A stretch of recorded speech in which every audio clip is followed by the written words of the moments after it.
If your heart feels uncertain tonight, you are welcome here. You do not need to have everything figured out right now. Not in this quiet and sacred moment. Just breathe slowly and allow the tension of today to loosen its grip. Here in this stillness, you are not alone. The Lord sees the hidden worries you carry. He knows the fears you have not spoken out loud. And even when His presence feels quiet, He is closer than you realize. So, for now, let me walk beside you. Let the noise of the world fade, and let your spirit rest under His unseen care. Tonight, we step into the Book of Esther, a brave and tender story for anyone who has ever felt small, overlooked, or uncertain of their place. If you have been lying awake wondering whether your voice matters, or if your choices can truly make a difference, this book is meant for you. Esther speaks to the quiet moments when courage feels costly and fear feels safer. Before any rescue is visible, this story gently reminds us that God is still at work, even when His name is not spoken aloud. It opens in a place of uncertainty, where God's people live under threat, hidden within a powerful empire, unsure if tomorrow will bring safety or loss. Esther shows us that obedience often begins with fear, and courage often grows in silence before it is seen. As you listen tonight, this book helps steady anxious thoughts, soften feelings of helplessness, and awaken a calm strength within the soul. In moments when God seems hidden, His guidance is still unfolding, quietly positioning hearts for protection and purpose. Before we begin, you are welcome to share where you are listening from and what time it is for you. And if there is anything resting on your heart tonight, you may share a prayer request as well.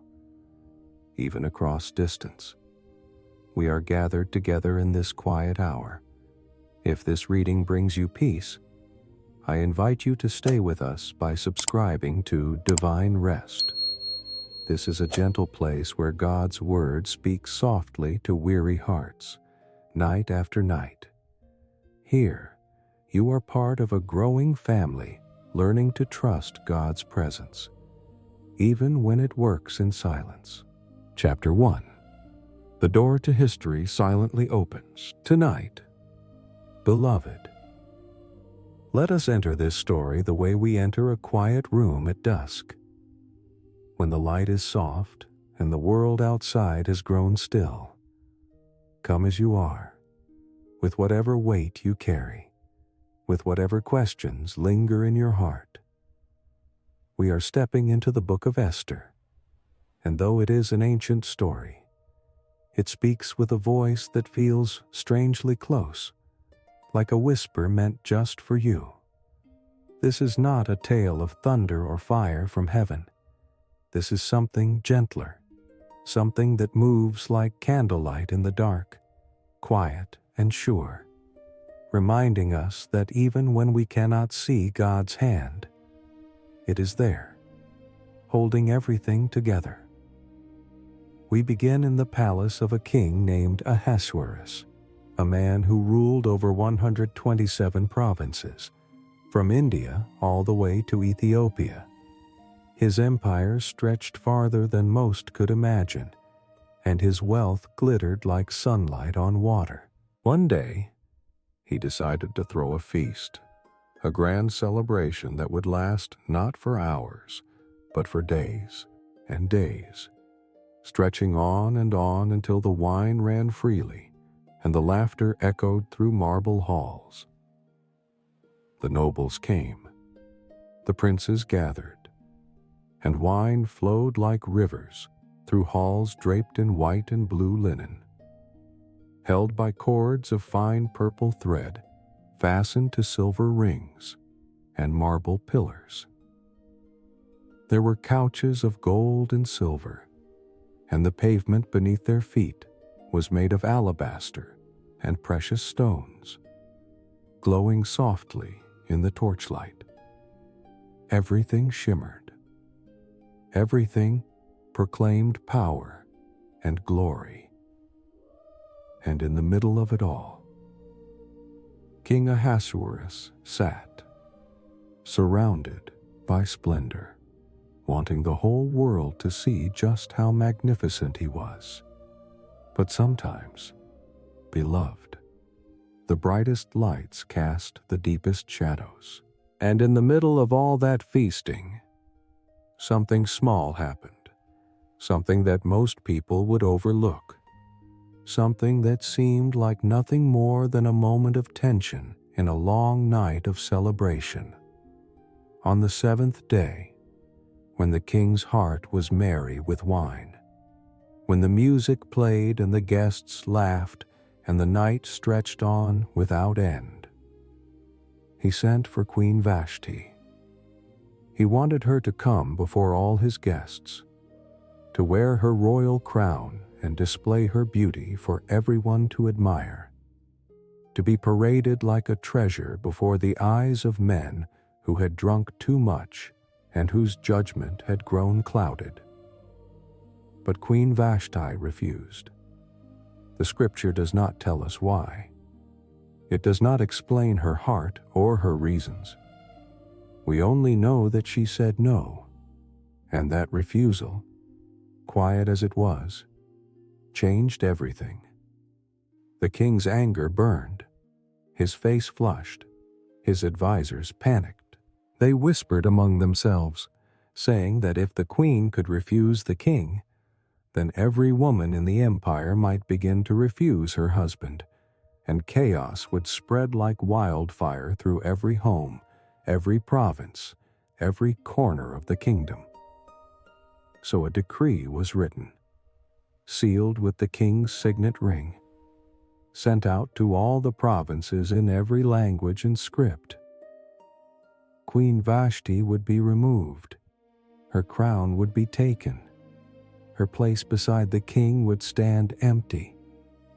And the word went out across all the land Vashti was queen no longer. What looked like the end of one woman's story was actually the beginning of something else, something no one in that palace could have imagined. Because God does not always work the way we expect. He does not always announce his plans with trumpets and proclamations. Sometimes, he simply allows one door to close, softly, almost silently, so that another door, one we never saw before, can gently open. Dear one, take a slow breath here. Let yourself rest in this truth for a moment. Let it settle over you like a soft blanket on a cold night. Sometimes the hardest seasons of our lives, the moments when everything seems to be falling apart, when doors slam shut and dreams slip through our fingers like water. Those are the very seasons when God is quietly preparing something new. You may not see it yet.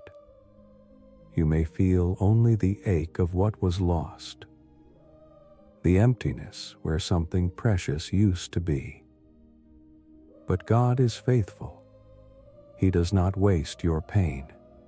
He does not forget your tears. He collects every single one in his bottle, as the psalmist says, and he is weaving them into something beautiful, something that will one day make sense in ways you cannot yet imagine. And just as he made room for Esther by moving Vashti aside, he is making room in your life too, even now, for something you cannot yet see, but that he has been preparing all along. After these things, when the king's anger had cooled and his heart had grown quiet again, when the wine had worn off and the palace had returned to its rhythms, he began to remember Vashti. He remembered what she had done and what had been decreed against her. And perhaps there was a sadness in his remembering, a quiet regret that settled in his chest. And his servants, seeing the emptiness beside him, seeing the throne that stood vacant, and the silence where a queen's voice used to be, said to him, "Let beautiful young virgins be sought out for the king. Let the king appoint officers in all the provinces of his kingdom to gather all the beautiful young virgins to the harem in Susa the citadel, under custody of Haggai, the king's eunuch, who is in charge of the women. Let their cosmetics be given them, and let the young woman who pleases the king be queen instead of Vashti." This proposal pleased the king, and he did so. So a search began, not announced by prophets, not written in the stars, but simply set in motion by the ordinary decisions of ordinary men who had no idea they were participating in the quiet unfolding of God's great plan. Messengers went out across the empire, and young women were gathered from every province, brought to the palace whether they wished to come or not. Their lives suddenly uprooted, their futures placed in the hands of a king they had never met. And in the citadel of Susa, there lived a Jewish man named Mordecai, the son of Jair, son of Shimei, son of Kish, a Benjamite. He was from the tribe of Benjamin, a man who had been carried away from Jerusalem among the captives taken with Jeconiah, king of Judah, whom Nebuchadnezzar, king of Babylon, had carried away. He had no throne, no palace, no grand title to set him apart, but he had something more precious than all of that. He had a heart that remained faithful even in exile, even far from home, even in a land where most had forgotten the God of Abraham, Isaac, and Jacob. And Mordecai had adopted a young girl as his own daughter, for she had neither father nor mother. Her name was Hadassah, which means myrtle, a small and lovely tree that grows quietly in hidden places. But in the palace, she would be called Esther, which means star, a name that speaks of light piercing through darkness. The scripture tells us that she was beautiful in form and appearance, but beloved. There was something more than beauty in Esther. There was a grace that rested on her like morning light, a quiet dignity that could not be learned or manufactured, only received as a gift from the hand of God. She carried something unexplainable, a presence that drew people to her without her even trying. And this, dear one, is the fingerprint of divine favor. It is not something we can earn or achieve. It is simply poured out, like oil running down, like dew falling gently on dry ground. And it rests on those whom God has chosen for reasons only He fully understands. When the king's order was proclaimed, and many young women were gathered to the harem in Susa and put under the custody of Haggai, Esther also was taken into the king's palace and put in the custody of Haggai, who had charge of the women. She did not choose this. She did not ask for it. She was simply brought, like so many others, into a story she could not control, into a future she could not see.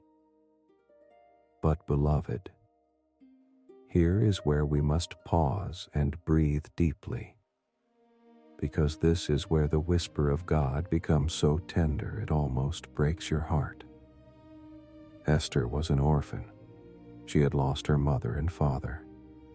She knew what it meant to be alone, to feel forgotten, to wonder if anyone saw her or cared whether she existed at all.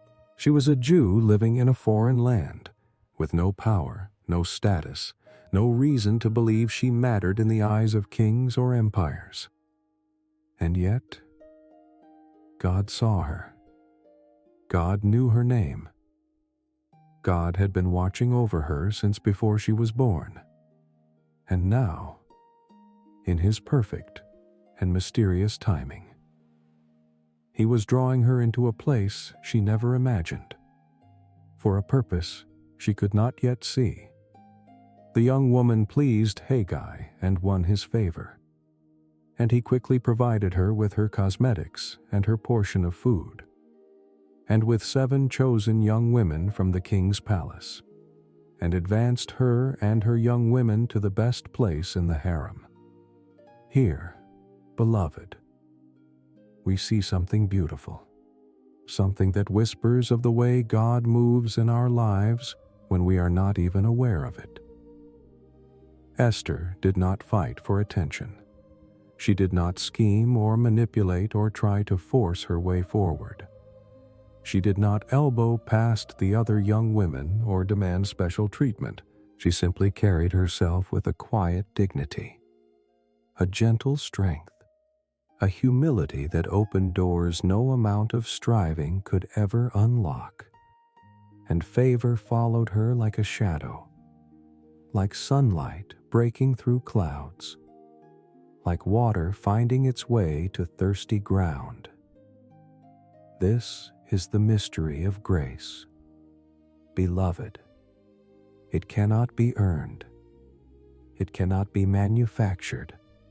It is simply given, poured out from the hand of God onto those He has chosen, and it transforms everything it touches. Now Mordecai had commanded Esther not to make known her people or her kindred, for Mordecai had told her not to reveal it. So Esther kept her identity hidden. She did not announce that she was Jewish. She did not proclaim her heritage or her faith. She carried it quietly within her, like a seed planted deep in the soil, waiting for the right season to break through into the light. And beloved, sometimes this is what faith looks like.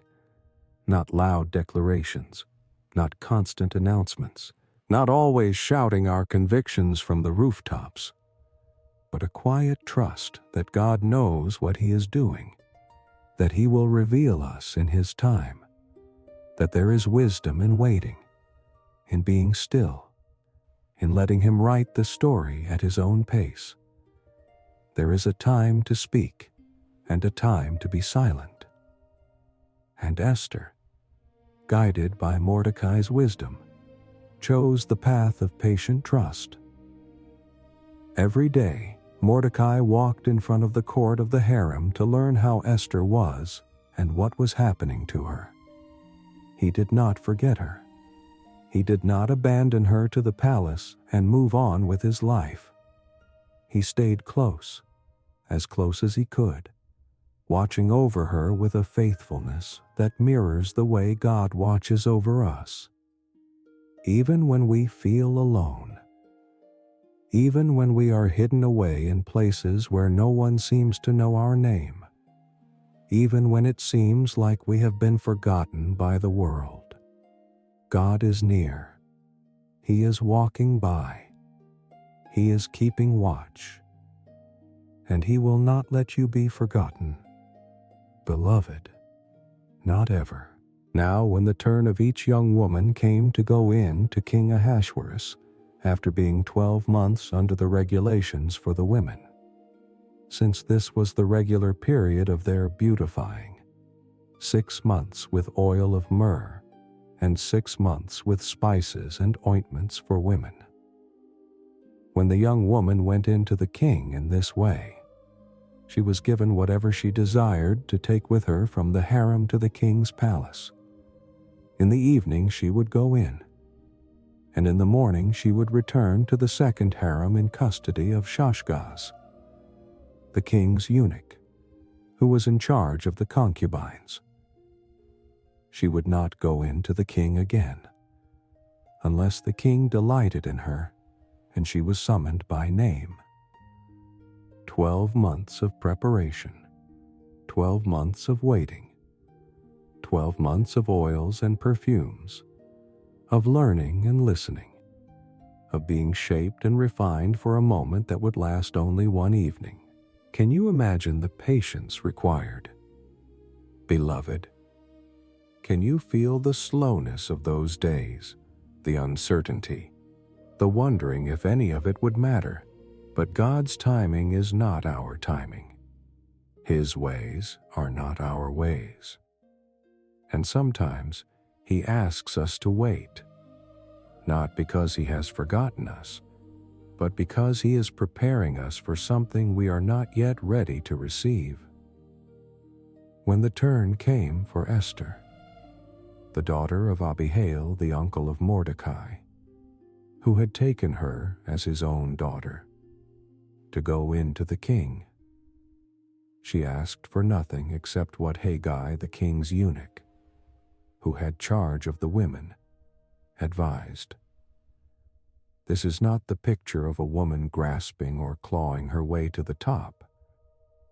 This is a woman who trusted the counsel of those God placed around her, who did not demand her own way, who walked with a humility that opened doors no amount of striving could ever unlock. Now Esther was winning favor in the eyes of all who saw her. Not just Haggai, not just the servants, but everyone. There was something about her, something that could not be explained by beauty alone, something that whispered of divine appointment.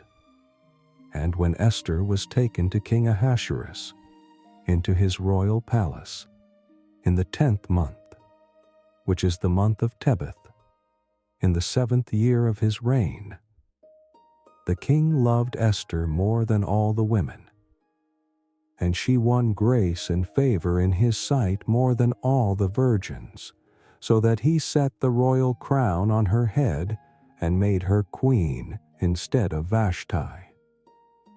Beloved, do you hear it? Do you hear the tenderness in this moment? The orphan girl became a queen. The one who had nothing was given everything. Not because she fought for it, not because she deserved it more than anyone else, but because God's hand was upon her. And when God chooses someone, no power on earth can stand in the way. Then the king gave a great feast for all his officials and servants. It was Esther's feast. He also granted a remission of taxes to the provinces and gave gifts with royal generosity. What looked like a celebration was actually a coronation, not just of a queen, but of a plan that had been in motion long before anyone realized it. And here, beloved, we must linger for a moment, because this is where the healing comes, where the balm is poured over wounded hearts. If you have ever felt overlooked, if you have ever wondered whether your life truly matters, if you have ever believed that you are too small, too broken, too ordinary to be used by God, then listen closely. Esther's story is your story. She was nobody. She had nothing.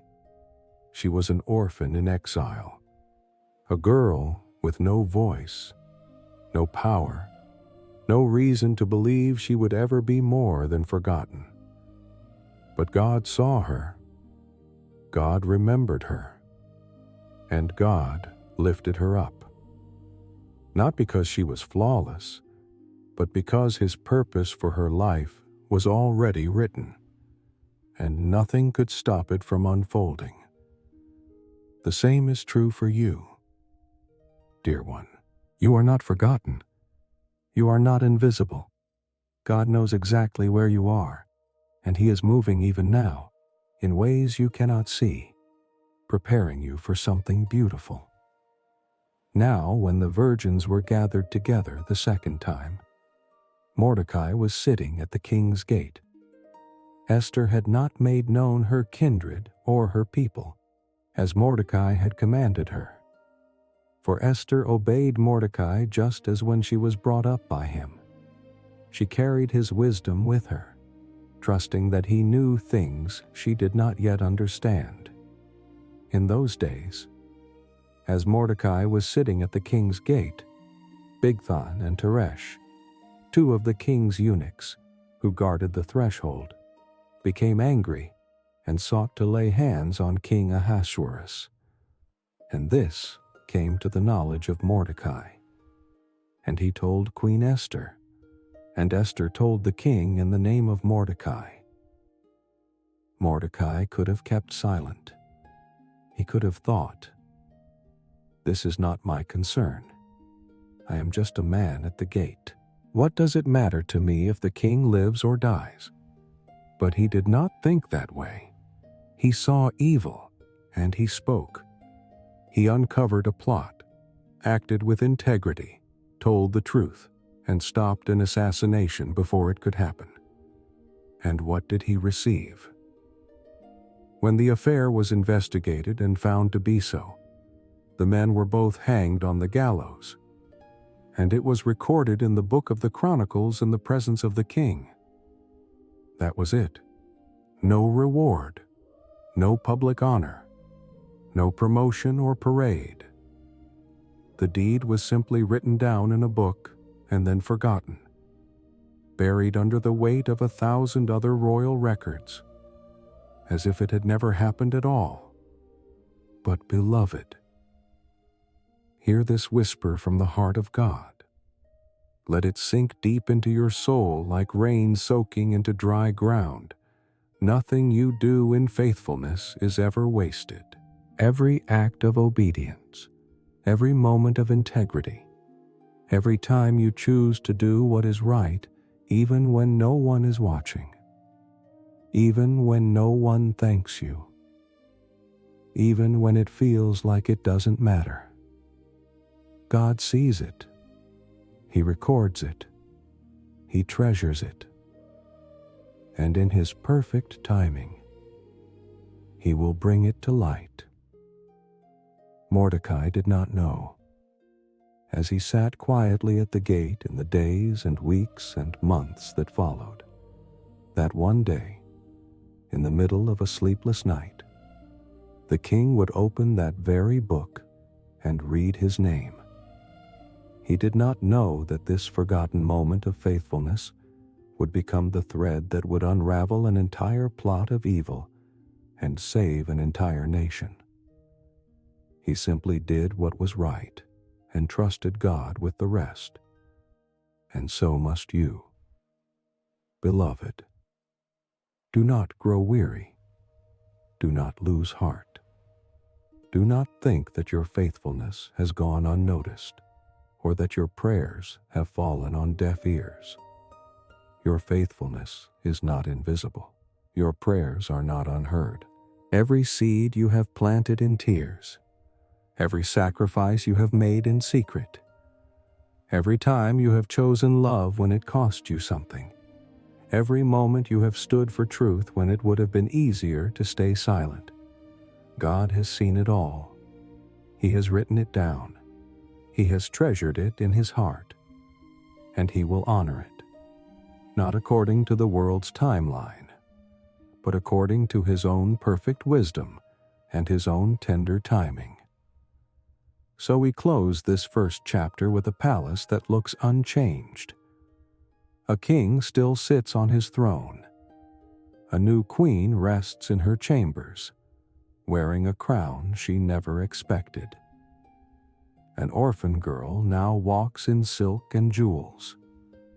A faithful man sits quietly at the gate, his good deed recorded but unrewarded. Nothing dramatic has happened. No miracles, no voices from heaven, no burning bushes or parting seas, just ordinary people living ordinary lives, making quiet choices, trusting in a God whose name is never spoken in this entire book. and yet whose presence fills every single page, like the scent of incense, like light filling a room, like a hand holding yours in the dark, even when you cannot see it.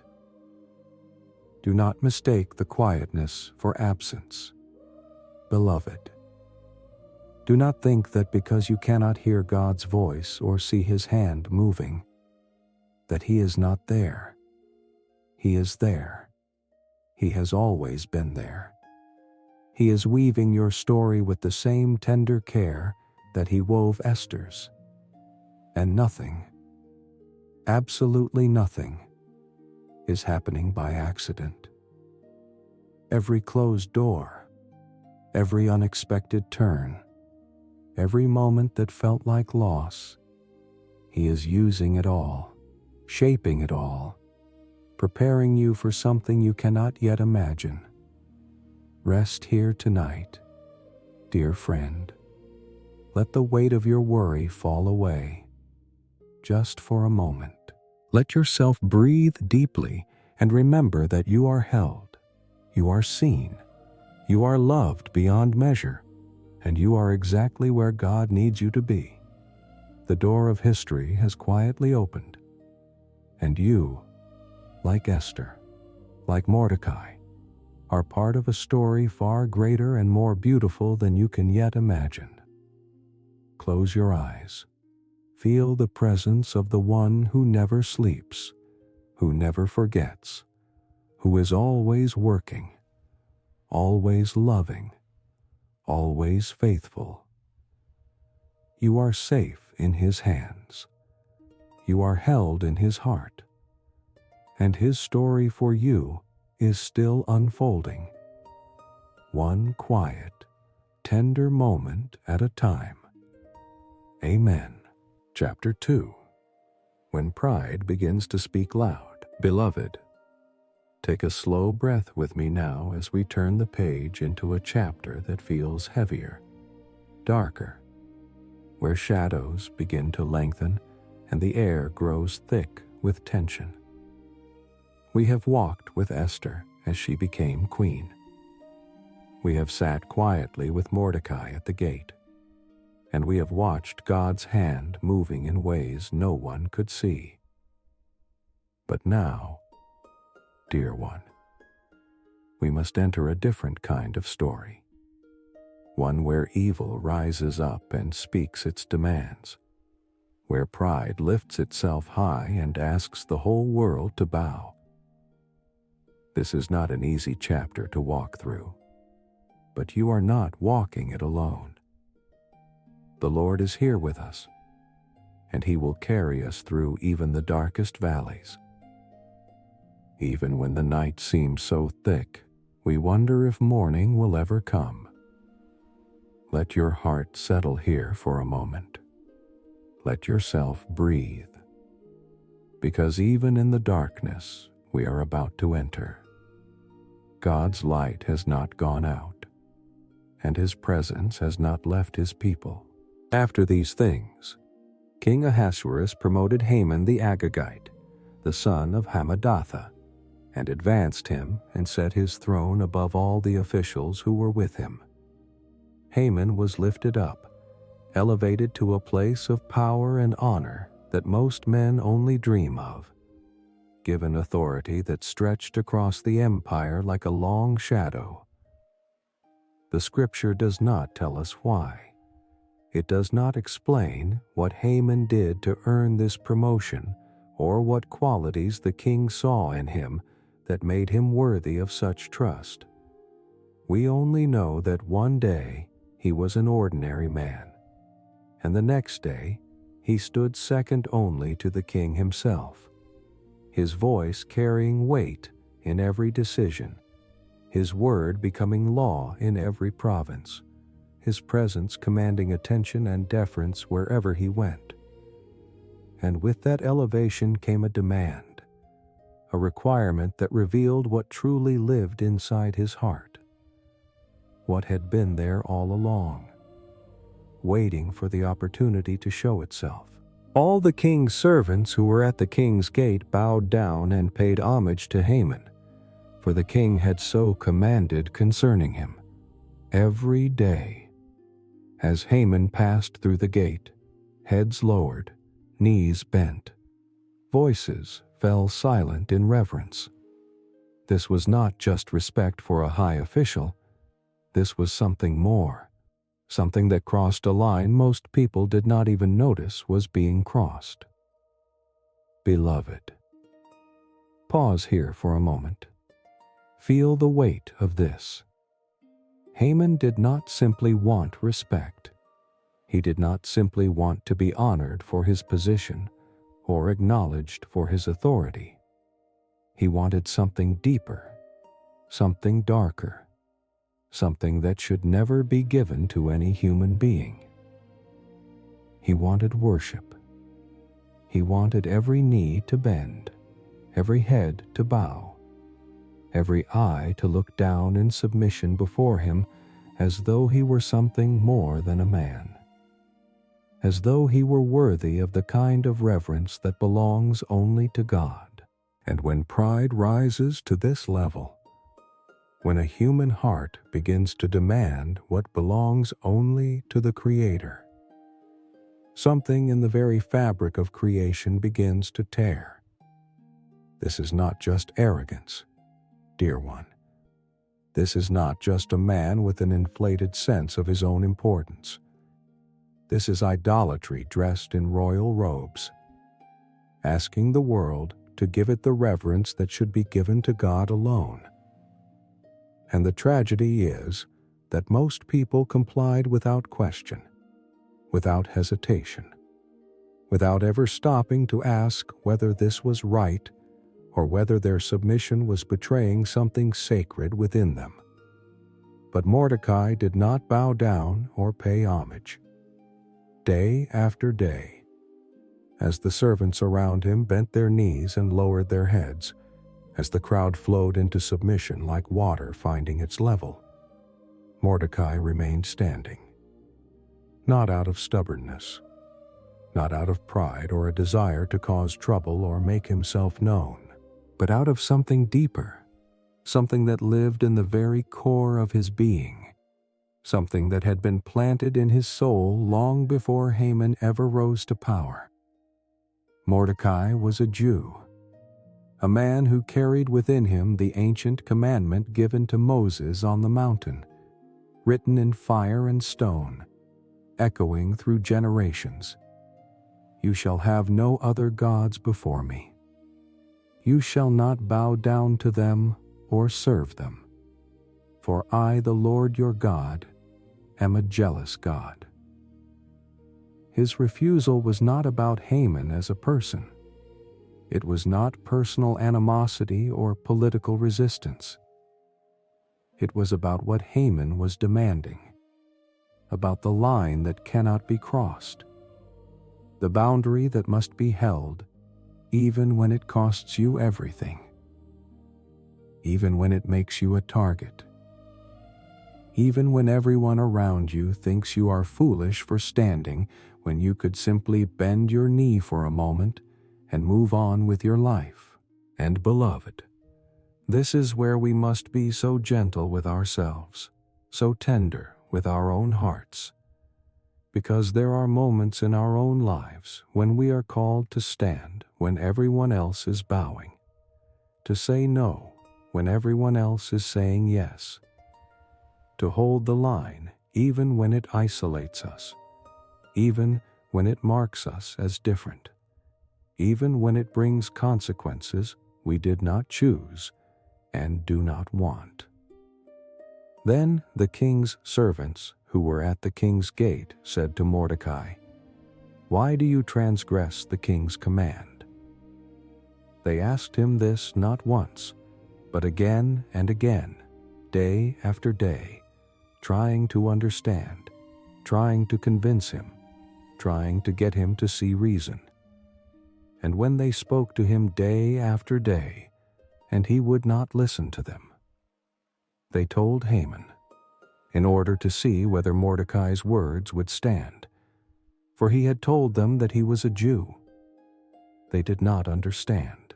They could not comprehend why anyone would risk everything for a principle, why anyone would choose faithfulness to an unseen God over safety in the presence of a very visible and very powerful man.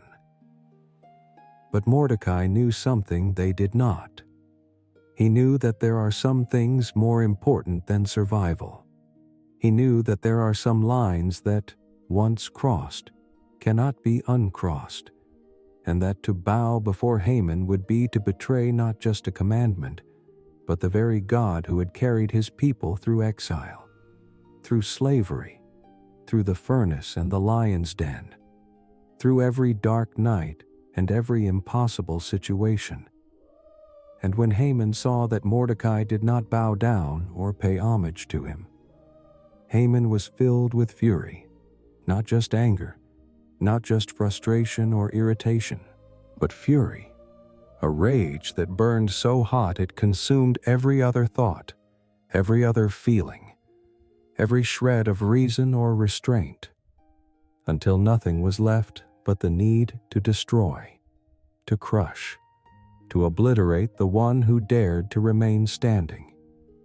Dear one, this is what happens when pride is wounded. This is what happens when a heart that has built its entire identity on the worship of others suddenly encounters someone who will not play along, who will not bow, who will not feed the insatiable hunger for validation and control. The wound is not just to the ego. It is to the very foundation of that person's sense of self. And when that foundation cracks, when the illusion of power is threatened by the quiet strength of one person's integrity, the rage that pours out can be absolutely terrifying. But Haman disdained to lay hands on Mordecai alone. So, as they had made known to him the people of Mordecai, Haman sought to destroy all the Jews, the people of Mordecai, throughout the whole kingdom of Ahasuerus. Here, beloved, we see the true face of evil, and it is important that we look at it clearly, that we understand what we are dealing with. Evil is never satisfied with hurting just one person. It always wants more. It always reaches further. It always escalates. Haman's rage was personal, but his plan was genocidal. He did not just want to punish Mordecai. He wanted to wipe out an entire people, to erase them from the face of the earth, to make sure that not one Jewish man, woman, or child remained alive anywhere in the empire. This is the nature of hatred. Dear one, it does not stop at the individual who offended it. It spreads like a disease, like a wildfire, infecting everything it touches, pulling innocent people into its darkness, demanding that the whole world pay for the wound one person caused.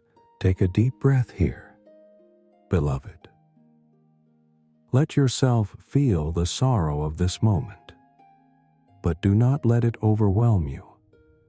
Let it wash over you and then release it into the hands of God. Because even here, even in this darkest turn, even when it seems like evil is about to win, God has not abandoned his people. He is still present, still watching, still working, still weaving his plan through the very fabric of this evil scheme. The enemy thinks he is in control, but he is not. He never is. He never was. And he never will be. In the first month, which is the month of Nisan, in the 12th year of King Ahasuerus, they cast pur, that is, they cast lots, before Haman day after day. and they cast it month after month till the 12th month, which is the month of Adar. Haman cast lots, seeking guidance from chance, from fate, from the random fall of dice, trying to determine the perfect day, the most auspicious moment to carry out his plan of destruction. He consulted fortune tellers and magicians, threw the dice again and again, waiting for the signs to align, believing that the universe itself would tell him when to strike. He did not know that the God of Israel laughs at such things, that the one who holds the stars in his hands and knows the number of every hair on every head is not bound by the casting of lots, not impressed by divination, not moved by the superstitions of men who think they can control the future by rolling dice. The lot may be cast into the lap, but its every decision is from the Lord. Haman thought he was choosing the day. He thought he was in control of the timing, the master of this terrible plan. But he was only a pawn in a story far larger than he could see. And the day he chose, the day the lots finally fell upon, would become not a day of destruction, but a day of deliverance. God was already turning this evil plot on its head, already preparing the reversal that would shock everyone, already writing the ending that no one could predict. Then Haman said to King Ahasuerus, "There is a certain people scattered abroad and dispersed among the peoples in all the provinces of your kingdom. Their laws are different from those of every other people, and they do not keep the king's laws, so that it is not to the king's profit to tolerate them. If it please the king, let it be decreed that they be destroyed, and I will pay 10,000 talents of silver into the hands of those who have charge of the king's business, that they may put it into the king's treasuries." Listen carefully to the poison in these words.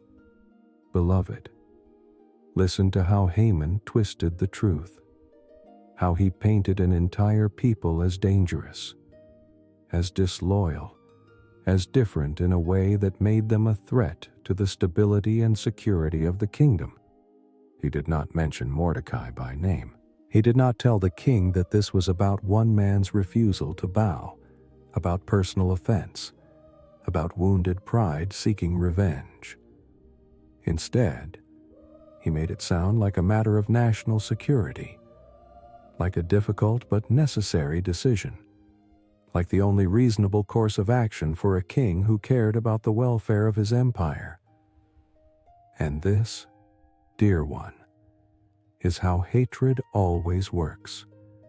It wraps itself in the language of protection, of safety, of law and order, of doing what must be done for the greater good. It convinces those in power that the destruction of innocent people is somehow justified, somehow necessary, somehow right. It others those it wants to destroy, makes them seem less than human, less deserving of compassion, less worthy of protection, and it offers incentives, bribes, promises of wealth or security or peace, if only this one terrible thing is allowed to happen. Haman even offered to pay for the destruction out of his own pocket.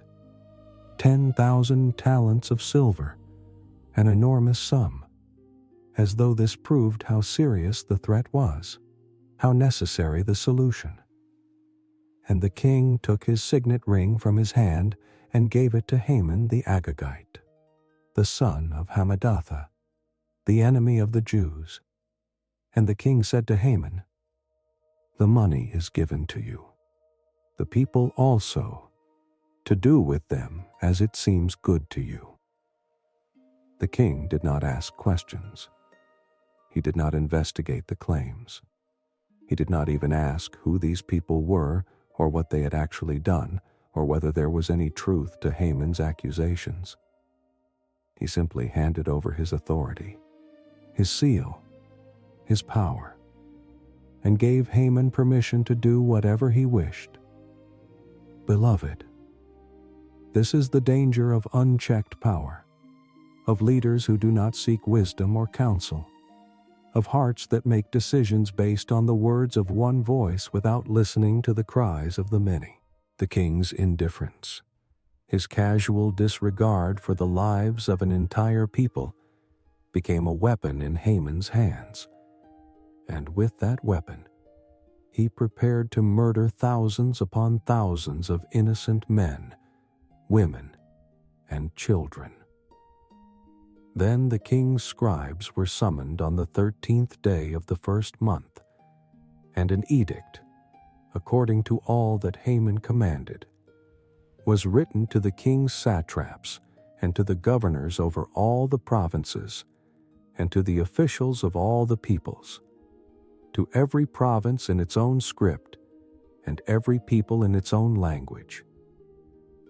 It was written in the name of King Ahasuerus, and sealed with the king's signet ring. Letters were sent by couriers to all the king's provinces with instruction to destroy, to kill, and to annihilate all Jews, young and old, women and children, in one day, the 13th day of the 12th month, which is the month of Adar, and to plunder their goods. Dear one, can you imagine the terror that swept through the Jewish communities scattered across the empire as this news began to spread? Can you feel the weight of those words? Destroy, kill, annihilate, falling like stones into the hearts of mothers and fathers, grandparents and children, people who had done nothing wrong but simply existed as Jews in a world that suddenly wanted them dead. This was not a battle they could fight. This was not an enemy they could see or defend against. This was a decree sealed with the king's ring, a law that could not be revoked according to the customs of the Medes and Persians, a death sentence hanging over an entire people with a date already chosen, already written, already final. Ready? How do you prepare for something like that? How do you comfort your children when you know that in 11 months, on a specific day, soldiers will come to your door with orders to kill everyone inside? A copy of the document was to be issued as a decree in every province by proclamation to all the peoples to be ready for that day. The couriers went out hurriedly by order of the king, and the decree was issued in Susa, the citadel. And the king and Haman sat down to drink. But the city of Susa was thrown into confusion. The king and Haman sat down to drink. They lifted their cups. They toasted, perhaps. They settled into their comfortable chairs and enjoyed their wine, while outside the palace walls, an entire city reeled in shock and horror. The casual cruelty of this moment is almost unbearable. Beloved, while innocent people wept and trembled, while families clung to each other in terror, while the very ground seemed to shake beneath the weight of such injustice, the ones who ordered it all sat comfortably, completely unmoved by the suffering they had unleashed, completely insulated from the consequences of their decisions. But beloved, and please hear this with your whole heart, here is where we must pause and breathe deeply. Here is where we must let the light begin to break through even the thickest darkness. This is not the end of the story. This decree, as terrible as it is, as final as it seems, as hopeless as it must have felt to every Jewish person who heard it, is not the last word. Because the God who sees, the God who remembers, the God who never sleeps and never forgets his people, is already at work. Haman does not know it yet. The king does not know it. Even Mordecai and Esther do not fully know it yet.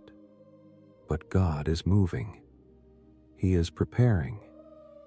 He is positioning. He is about to do something that will turn this entire story on its head. Something that will prove once and for all that no weapon formed against his people will prosper. That no decree of man can override the purposes of heaven.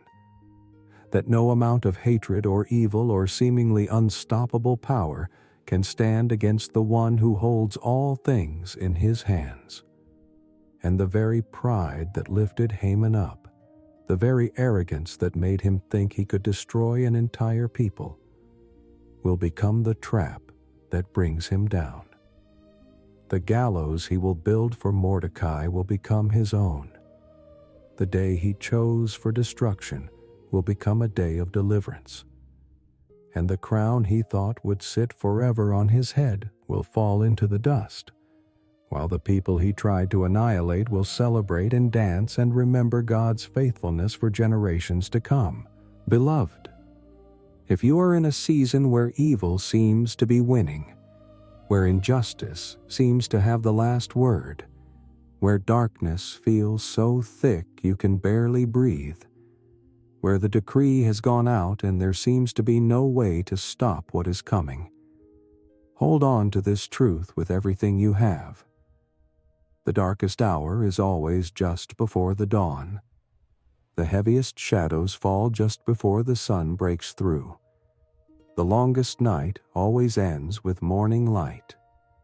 And no decree of man, no matter how powerful, no matter how final it seems, no matter how many seals and signatures it carries, can override the purposes of God. He has not forgotten you. He has not abandoned you to the darkness. He has not left you alone in your fear. And he is writing a story that will turn every act of evil on its head, that will transform every tear into testimony, that will prove once and for all that his love is stronger than hatred.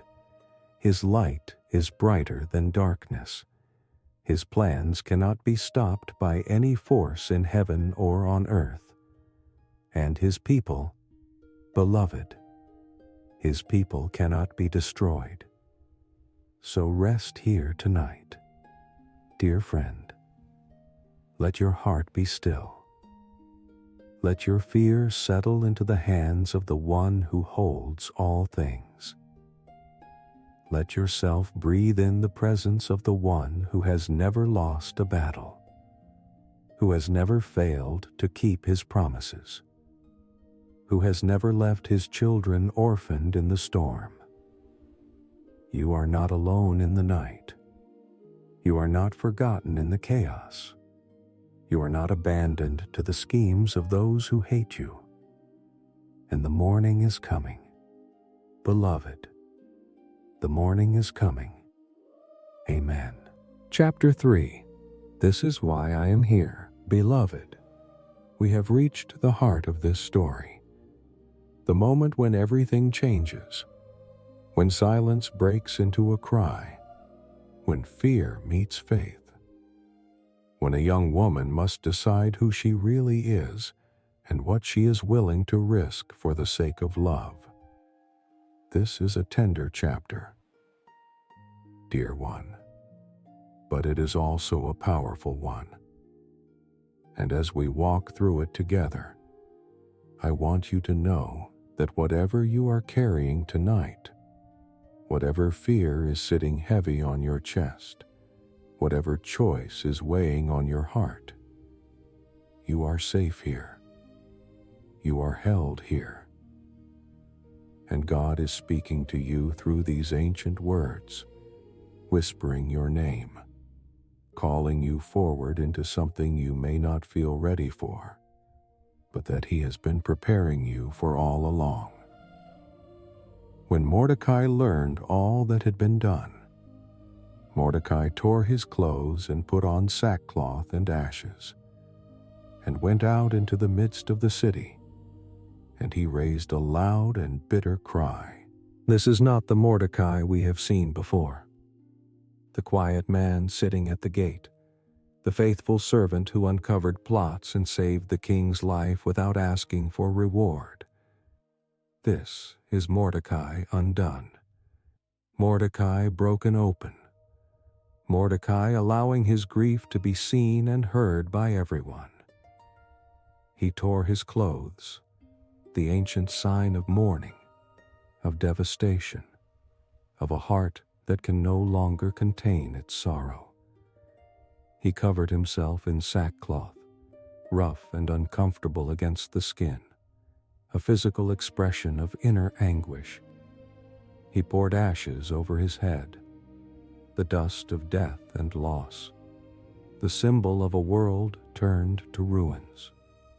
And then he went out into the midst of the city, not hiding his tears, not swallowing his pain, but raising a loud and bitter cry that echoed through the streets. Beloved, pause here with me. Take a slow breath, because this moment is so important for us to understand. Mordecai did not pretend everything was fine. He did not paste on a smile and tell himself to be strong. He did not spiritualize his pain or hide behind religious language that made it sound like he was okay when he was not. He wept. He cried out. He let his heart break in public, in front of God and everyone. Because sometimes, dear one, that is exactly what faith looks like.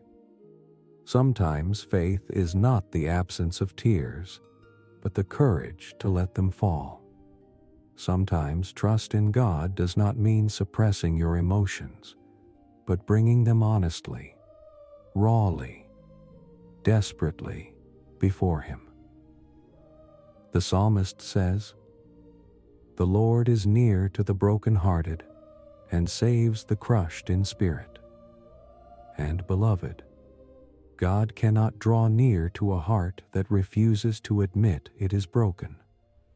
So if you are hurting tonight, if the weight of what you are carrying feels too heavy, if you have been trying so hard to hold it together and you are exhausted from the effort, let this be your permission to stop pretending. Let this be your invitation to do what Mordecai did, to tear away the masks, to sit in the ashes, to cry out to God with a loud and bitter voice. He is not offended by your tears. He is not disappointed by your grief.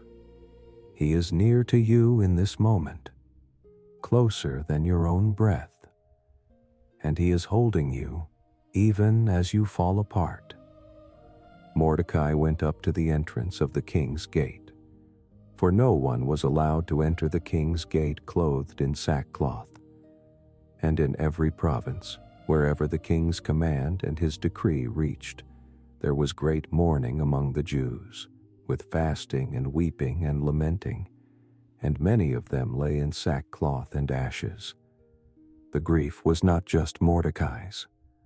It spread like wildfire across the empire, in every city, every village, every place where Jewish people heard the news of their coming destruction. They fasted, refusing food because their souls were too heavy to eat. They wept, their tears soaking the ground beneath them. They lamented, singing songs of sorrow that rose up to heaven like incense.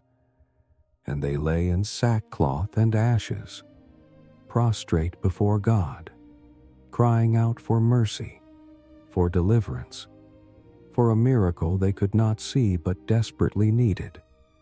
This was a people who knew how to mourn. Beloved, they did not rush past their pain. They did not try to skip to the victory before they had fully felt the weight of the crisis.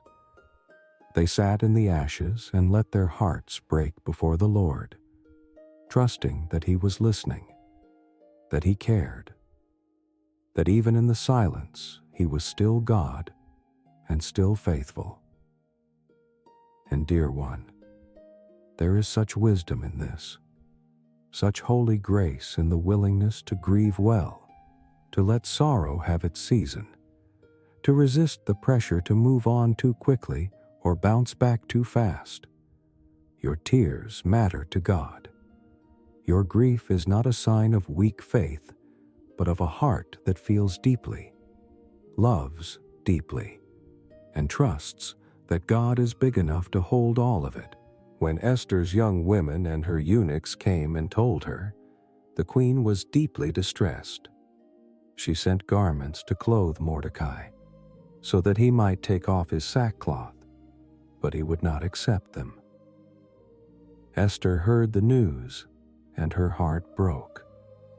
She did not yet know why Mordecai was mourning, but she knew something terrible had happened, and her first instinct was to try to fix it, to make it better, to send him clean clothes so he could stop grieving and everything could go back to normal. Beloved, how often do we do this? How often, when faced with someone else's pain, do we rush to comfort them in ways that make us feel better, but do not actually address what is breaking their heart? Esther's gesture was kind, but it was not enough. Mordecai refused the garments because this was not a moment for covering up grief. This was a moment for feeling it fully, for letting it be seen, for crying out until someone heard and understood the depth of the crisis. Then Esther called for Hathach, one of the king's eunuchs, who had been appointed to attend her, and ordered him to go to Mordecai to learn what this was and why it was. So Hathach went out to Mordecai in the open square of the city in front of the king's gate. And Mordecai told him all that had happened to him, and the exact sum of money that Haman had promised to pay into the king's treasuries for the destruction of the Jews. Mordecai also gave him a copy of the written decree issued in Susa for their destruction, that he might show it to Esther and explain it to her and command her to go to the king to beg his favor and plead with him on behalf of her people. Mordecai held nothing back. He told the whole story, gave the exact details, handed over the written proof, and then he did something that must have felt almost impossible. He asked Esther to risk her life. Take a deep breath here, beloved. Let your heart settle for a moment, because we are about to step into the center of this story, into the place where fear and faith collide, where safety and calling stand face to face, where a young woman must choose between the life she has and the life God is asking her to live. And Hathach went and told Esther what Mordecai had said. Then Esther spoke to Hathach and commanded him to go to Mordecai and say, "All the king's servants and the people of the king's provinces know that if any man or woman goes to the king inside the inner court without being called, there is but one law: to be put to death, except the one to whom the king holds out the golden scepter so that he may live. But as for me, I have not been called to come in to the king these 30 days." Do you hear the trembling in Esther's voice? Beloved, do you feel the weight of what she is saying? She is explaining to Mordecai that what he is asking her to do could cost her everything. The law was clear, absolute, unbreakable. Anyone who approached the king without being summoned would be executed on the spot unless the king chose to extend his golden scepter and spare their life. And Esther had not been called to see the king in 30 days. 30 days of silence. 30 days of wondering if she was still favored, still loved, still remembered. 30 days that made the risk feel even greater because she had no idea if the king would welcome her or turn away and let her die. And beloved, This is where we must be so gentle with Esther, so compassionate, so understanding of her fear. She was not being cowardly. She was being honest. She was telling the truth about the danger, about the cost, about the very real possibility that obedience to this call could end her life before she ever had a chance to make a difference. Sometimes. Dear one, courage is not the absence of fear. Courage is naming the fear out loud, looking it in the face, acknowledging how real and how terrifying it is, and then choosing to step forward anyway. Not because you are not afraid, but because there is something more important than your fear. And they told Mordecai what Esther had said. Then Mordecai told them to reply to Esther, "Do not think to yourself that in the king's palace you will escape any more than all the other Jews. For if you keep silent at this time, relief and deliverance will rise for the Jews from another place. But you and your father's house will perish. And who knows whether you have not come to the kingdom for such a time as this?" These words, beloved, these words have echoed through history, through centuries, through the hearts of countless people who have faced their own impossible moments. Mordecai was not being harsh. He was not being cruel.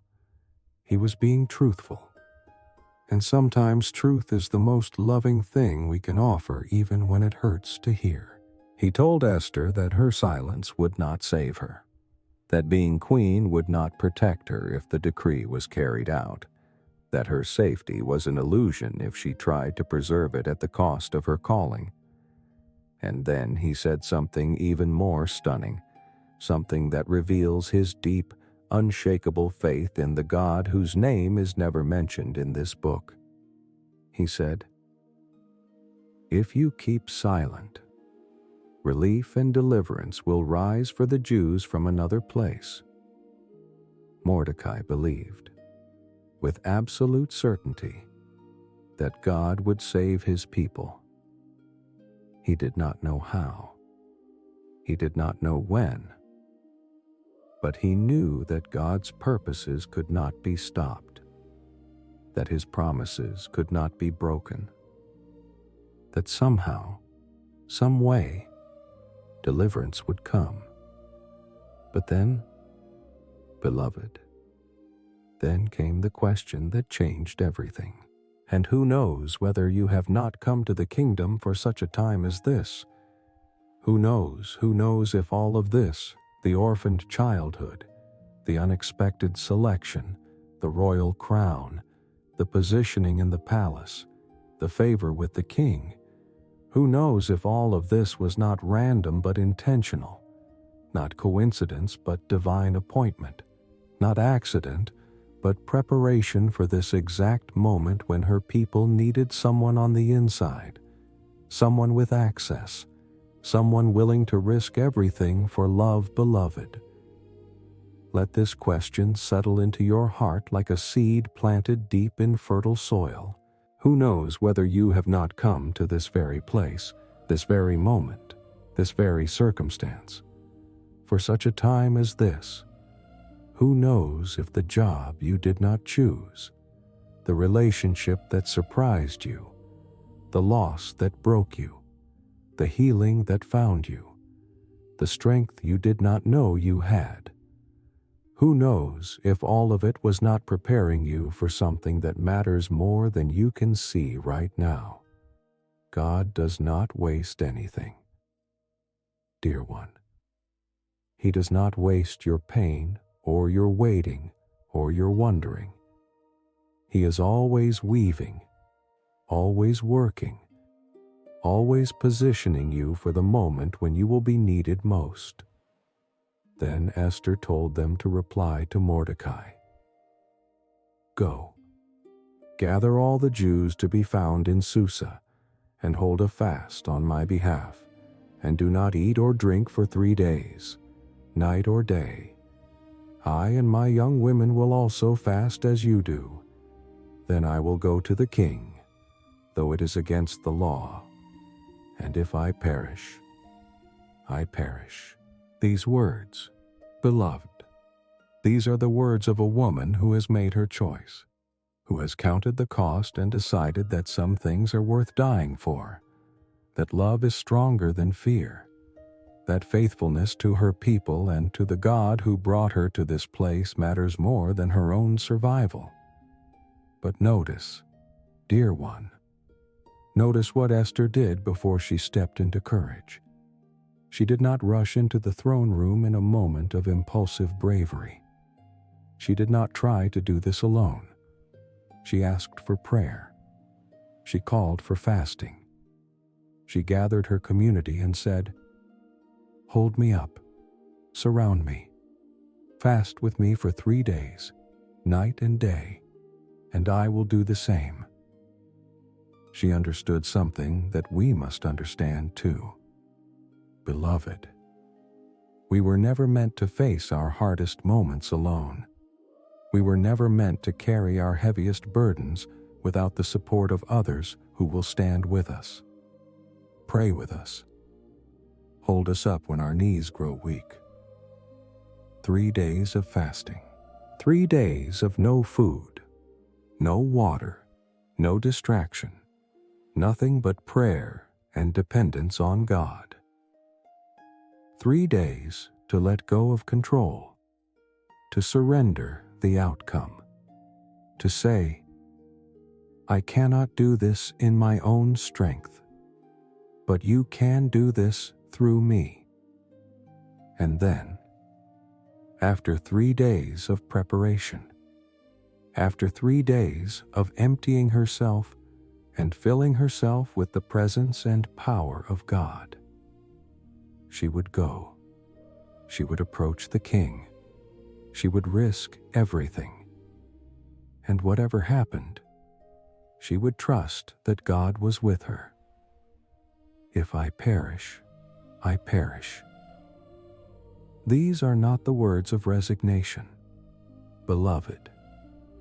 These are not the words of someone giving up or giving in. These are the words of someone who has made peace with the cost, who has chosen obedience over safety, who has decided that living with integrity matters more than living without risk. This is faith at its purest, its most beautiful, its most terrifying. This is the moment when Esther stopped being a girl who things happened to and became a woman who made things happen. Not because she was fearless, but because she loved more than she feared.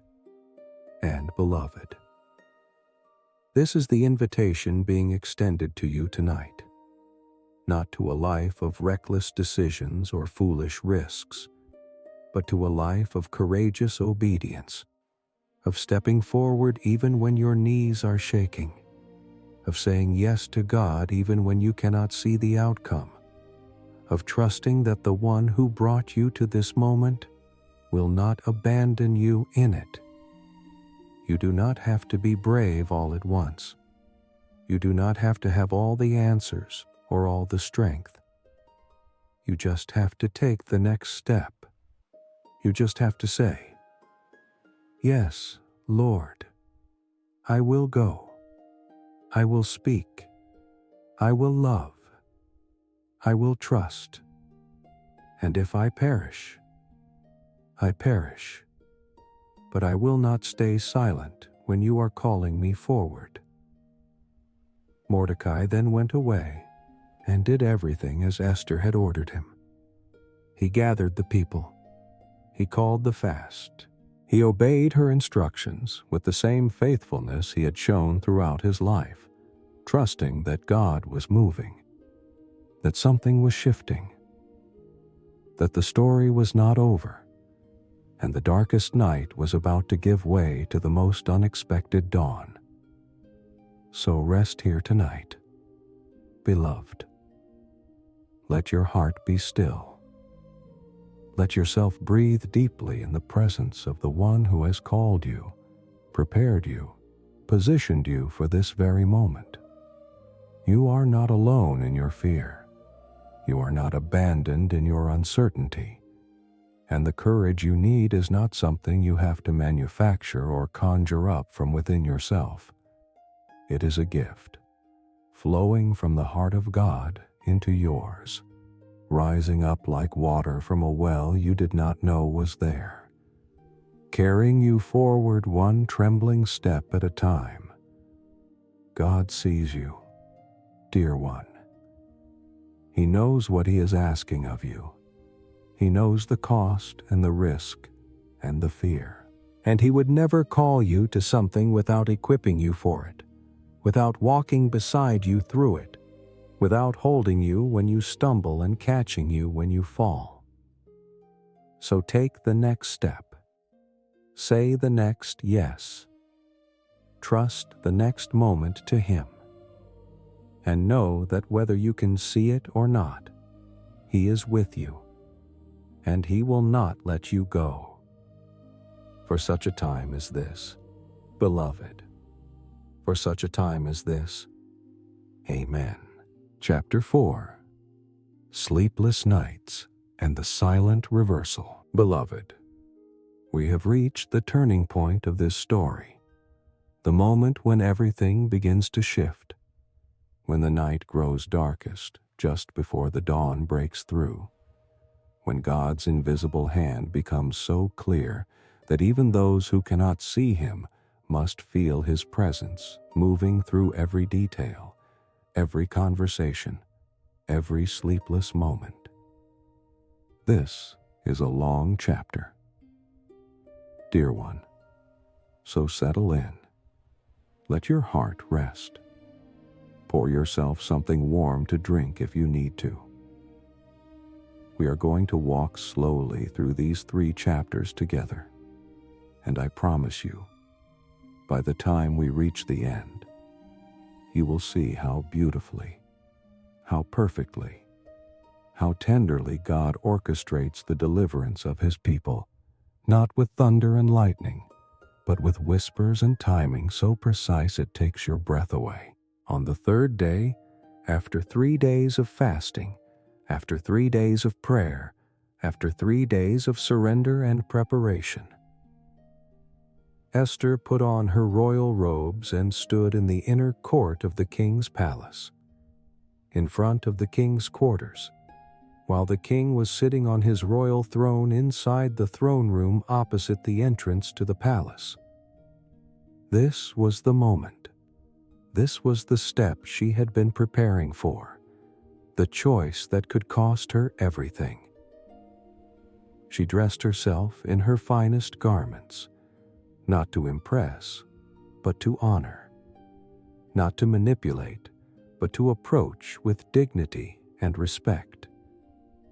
And then she stepped into the inner court, into the place where uninvited guests were put to death, into the space where her life hung on the mercy of a king who had not called for her in 30 days. Can you imagine her heartbeat? Beloved, can you feel the way her breath must have caught in her throat, the way her hands might have trembled as she walked forward, one step at a time, knowing that every step could be her last? This is what courage looks like.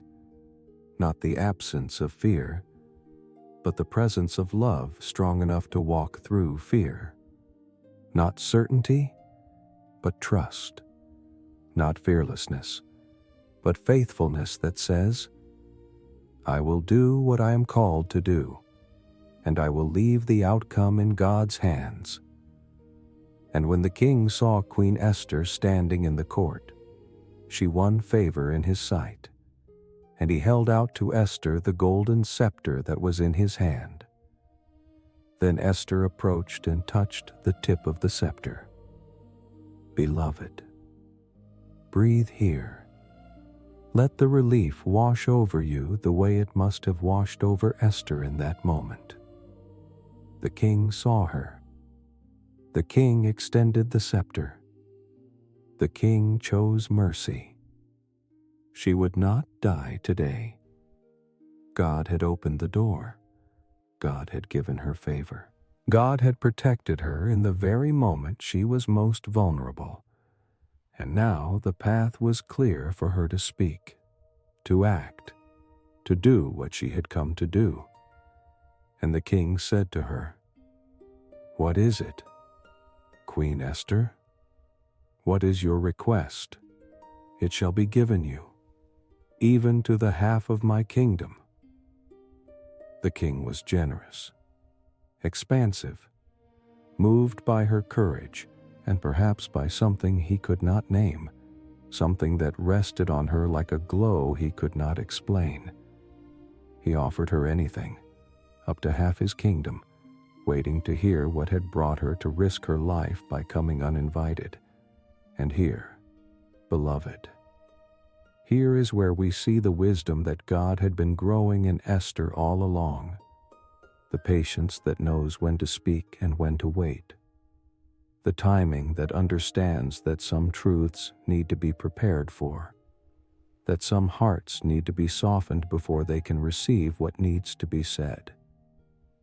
Then Esther said, "If it please the king, let the king and Haman come today to a feast that I have prepared for the king." She did not rush. She did not blurt out her request in panic or desperation.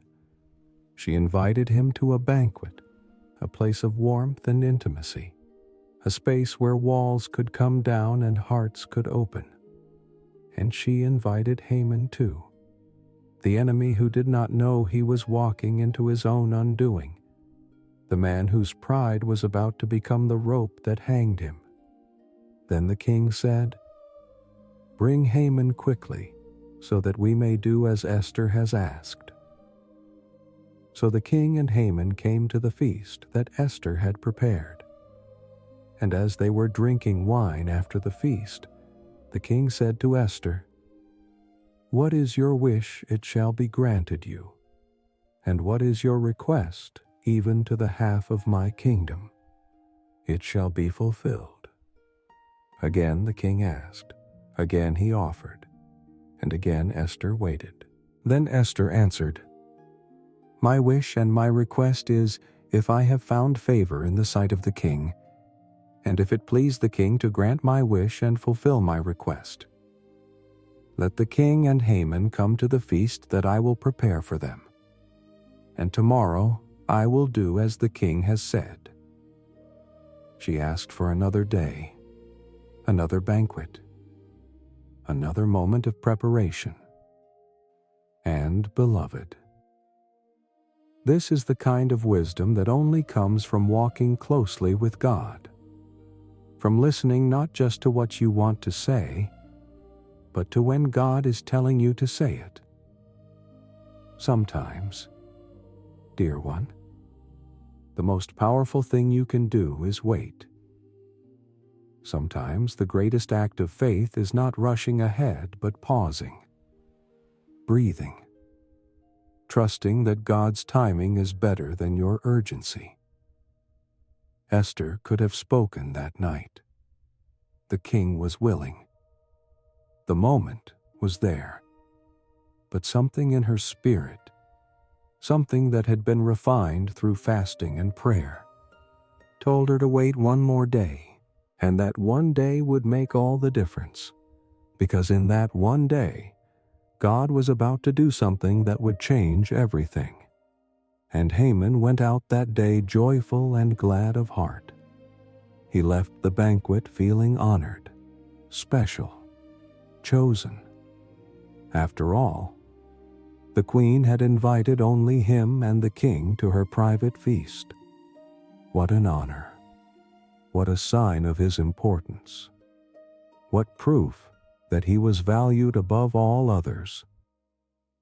But when Haman saw Mordecai in the king's gate, that he neither rose nor trembled before him, he was filled with wrath against Mordecai. One moment of joy shattered by one man's refusal to bow, one celebration poisoned by one act of integrity. Beloved, this is what happens when our happiness is built on the worship of others. It is fragile. It is unstable. It can be destroyed in an instant by anyone who refuses to participate in the illusion. Nevertheless, Haman restrained himself and went home, and he sent and brought his friends and his wife Zeresh. And Haman recounted to them the splendor of his riches, the number of his sons, all the promotions with which the king had honored him, and how he had advanced him above the officials and the servants of the king. Then Haman said, "Even Queen Esther let no one but me come with the king to the feast she prepared. And tomorrow also I am invited by her together with the king."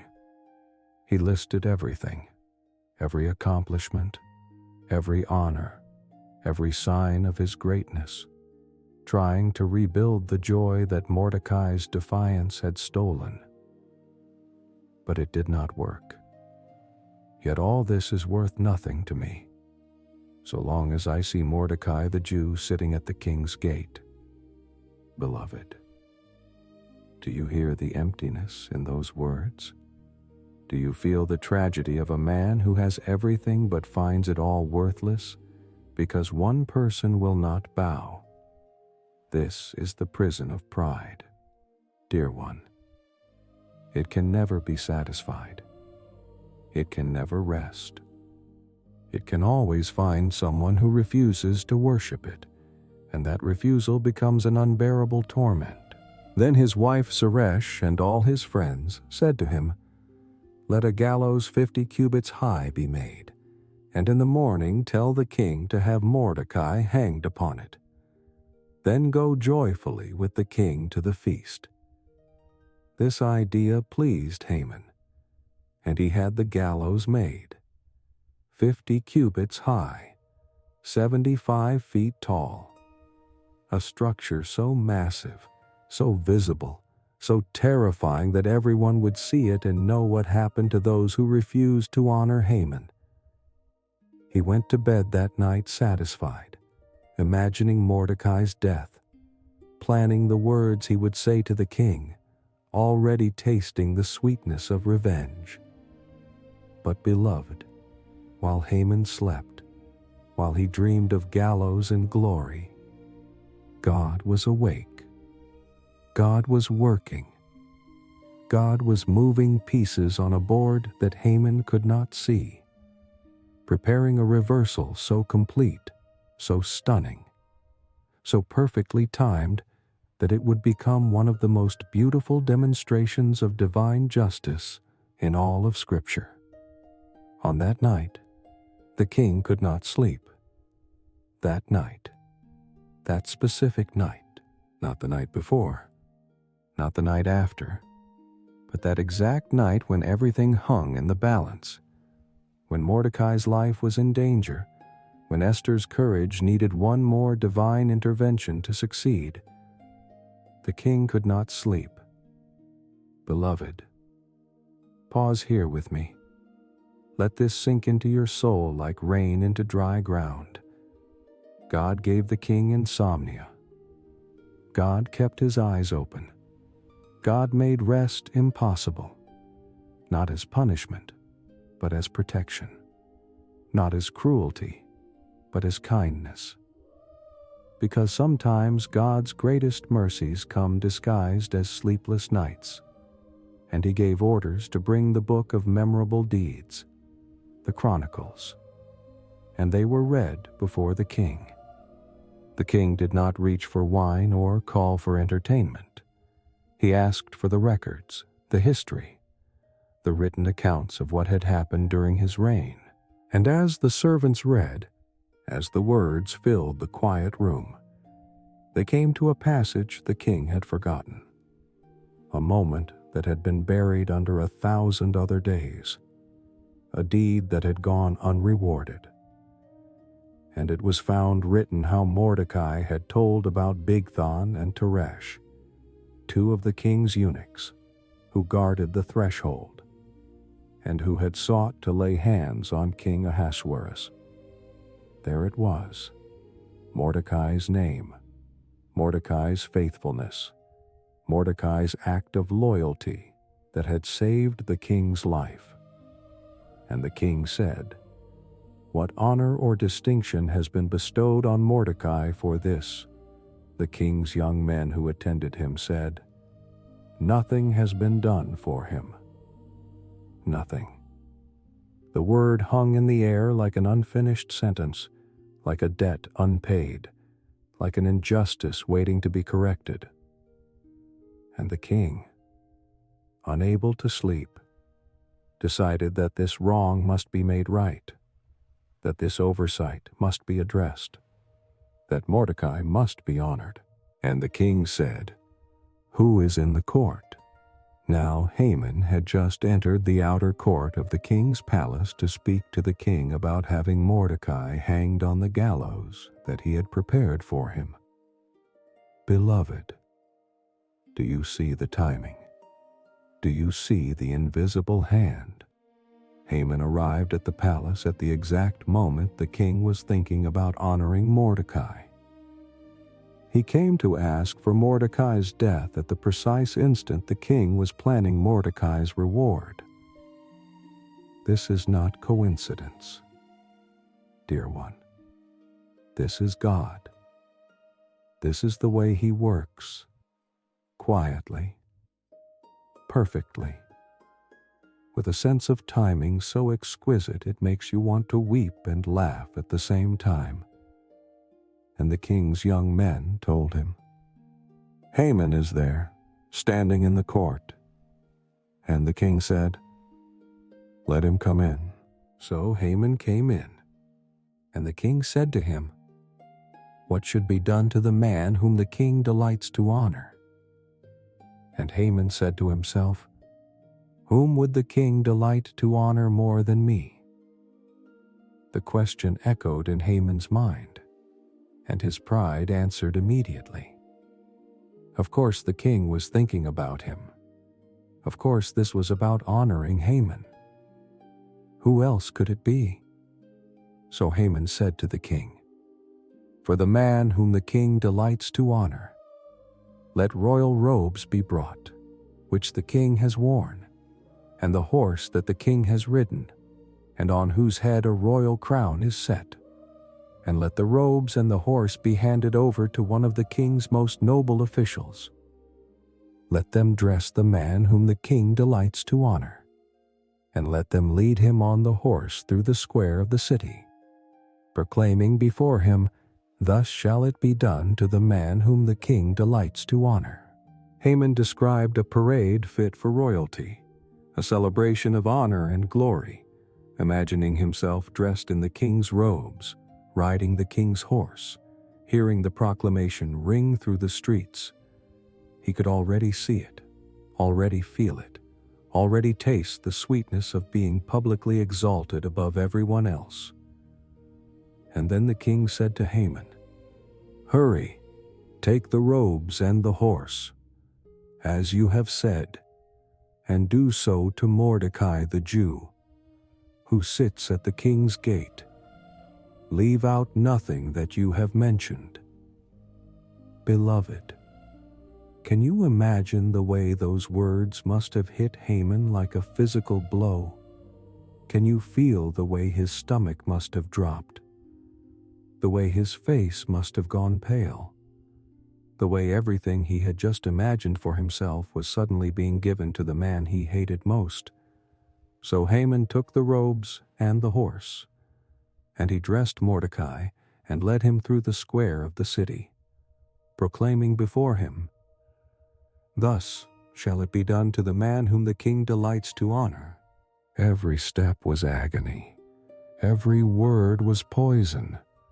Haman, who wanted Mordecai dead, was forced to honor him publicly, to dress him in royal robes, to lead him through the city, to shout his praises to everyone who would listen. This is the reversal, beloved. This is the moment when pride is humbled, when schemes unravel, when the one who dug a pit for another falls into it himself. and this is just the beginning."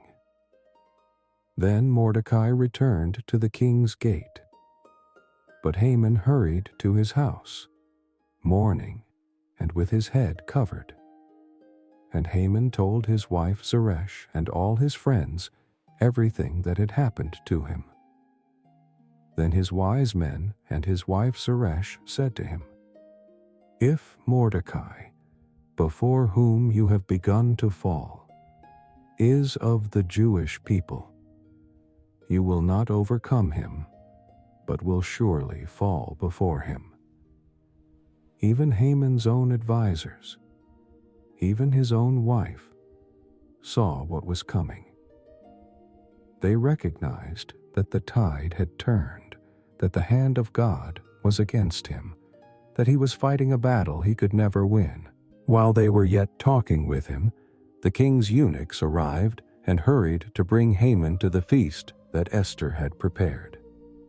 So the king and Haman went in to feast with Queen Esther. And on the second day, as they were drinking wine after the feast, the king again said to Esther, "What is your wish? Queen Esther, it shall be granted you. And what is your request even to the half of my kingdom? It shall be fulfilled." The moment had come, the time Esther had been waiting for, praying for, preparing for. The king asked again, and this time, "Beloved." This time she would speak. Then Queen Esther answered, "If I have found favor in your sight, O king, and if it please the king, let my life be granted me for my wish, and my people for my request. For we have been sold, I and my people, to be destroyed, to be killed, and to be annihilated. If we had been sold merely as slaves, men and women, I would have been silent, for our affliction is not to be compared with the loss to the king." Beloved, listen to the way she spoke. She did not accuse immediately. She did not point fingers. She began with herself, with her own life, with the personal before the political. "Let my life be granted me." She made it real, intimate, urgent. She told the king that she and her people had been sold for destruction, that they were facing annihilation, that this was not about money or property, but about genocide, about the systematic murder of an entire nation. And she did it with such grace, such dignity, such careful wisdom, that the king could not help but be moved. Then King Ahasuerus said to Queen Esther, "Who is he? And where is he? Who has dared to do this?" The king was stunned, shocked, angry. Who would dare threaten his queen? Who would dare plot such evil in his kingdom? And Esther said, "A foe and enemy, this wicked Haman." The words fell like stones.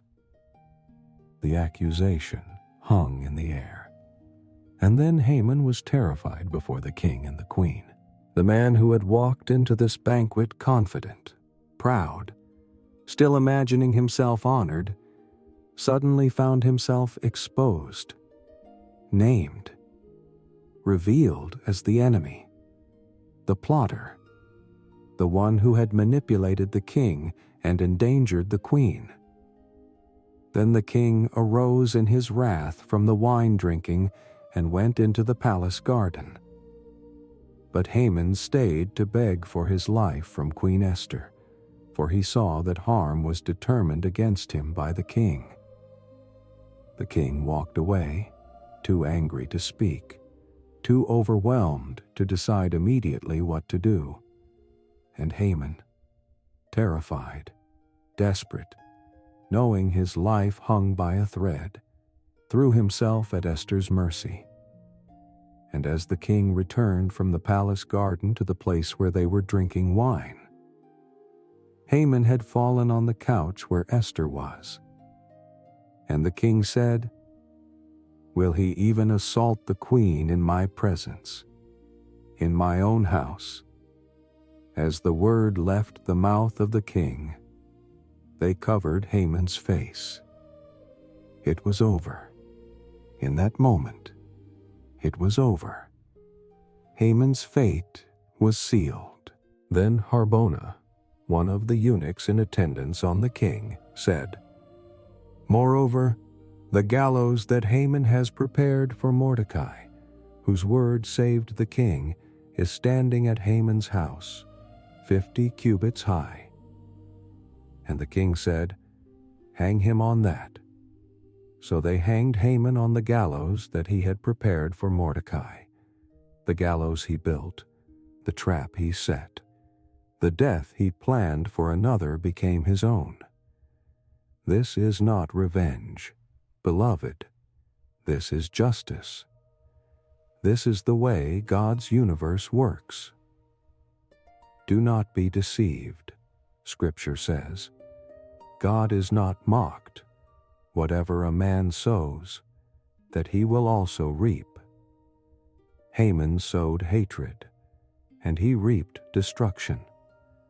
He dug a pit for Mordecai, and he fell into it himself. Evil always turns on itself in the end. Then the wrath of the king abated.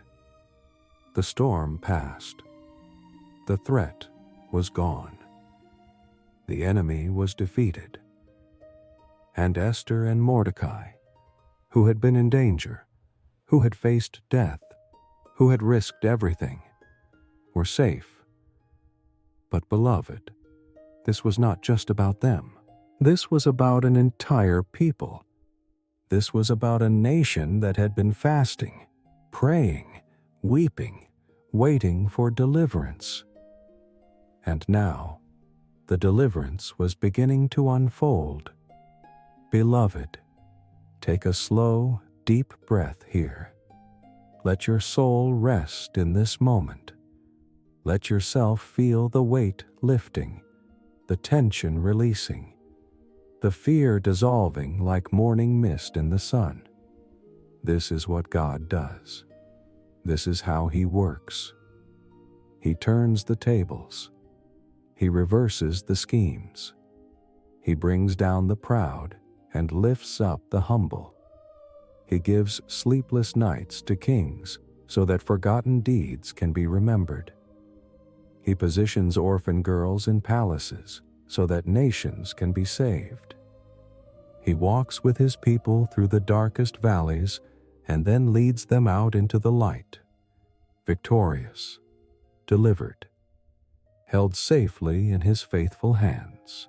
So if you are waiting tonight, if you are praying, if you are holding on by a thread, believing that God can still turn things around even when everything looks impossible, let this story be your encouragement.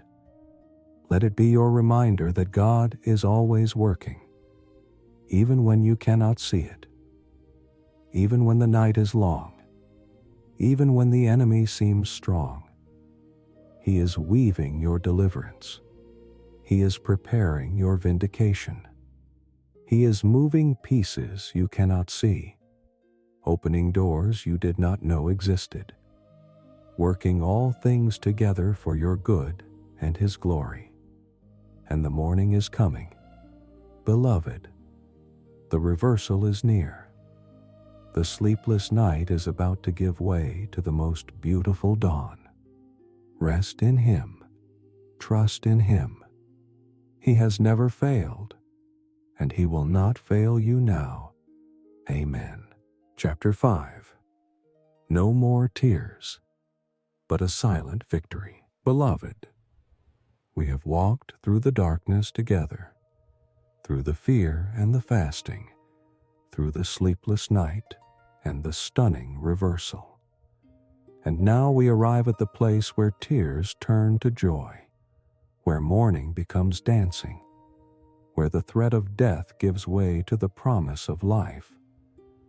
But this is not a simple story of happily ever after. Dear one, this is something deeper, something that will require us to slow down, to feel the weight of what has happened, to understand that deliverance is not just about escaping danger, but about learning to live again after trauma, about building a future when the past still carries so much pain. So settle your heart here with me. Let yourself breathe slowly. We are going to walk through these chapters together with tenderness and care, because this is where healing truly begins. On that day, King Ahasuerus gave to Queen Esther the house of Haman, the enemy of the Jews, and Mordecai came before the king, for Esther had told the king what he was to her. The king took off his signet ring, which he had taken from Haman, and gave it to Mordecai. And Esther set Mordecai over the house of Haman. Haman was gone, his house, his wealth, his position. Everything he had accumulated through pride and scheming was given to Esther and Mordecai. The signet ring, the symbol of authority that Haman had used to sign a decree of death, was now in the hands of the man he had tried to destroy. This is the first taste of reversal. Beloved, the first glimpse of how completely God can turn a situation around, how thoroughly he can undo what evil has done. But even with Haman dead, even with Mordecai elevated, there was still a problem. The decree was still out there.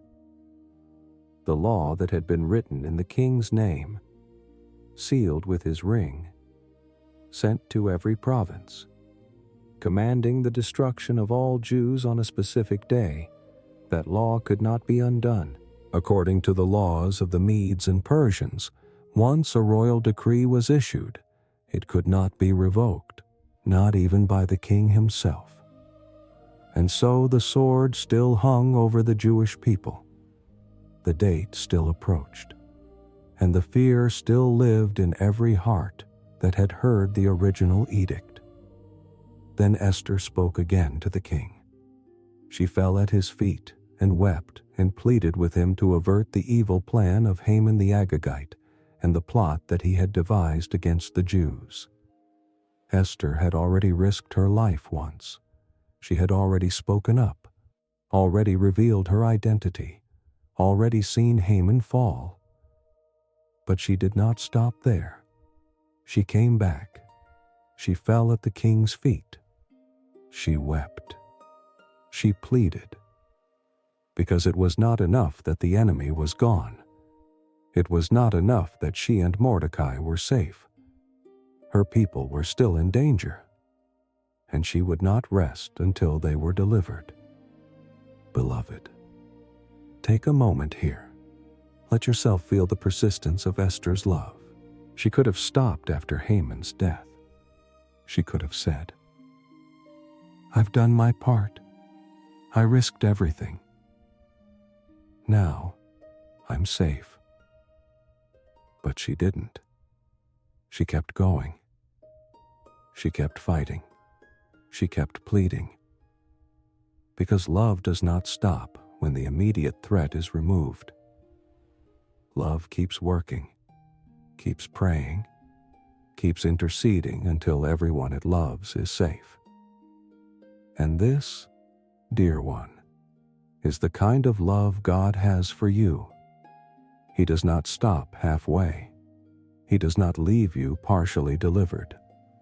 He keeps working, keeps moving, keeps interceding on your behalf until the work is complete, until the victory is full, until you are not just surviving, but truly living in freedom.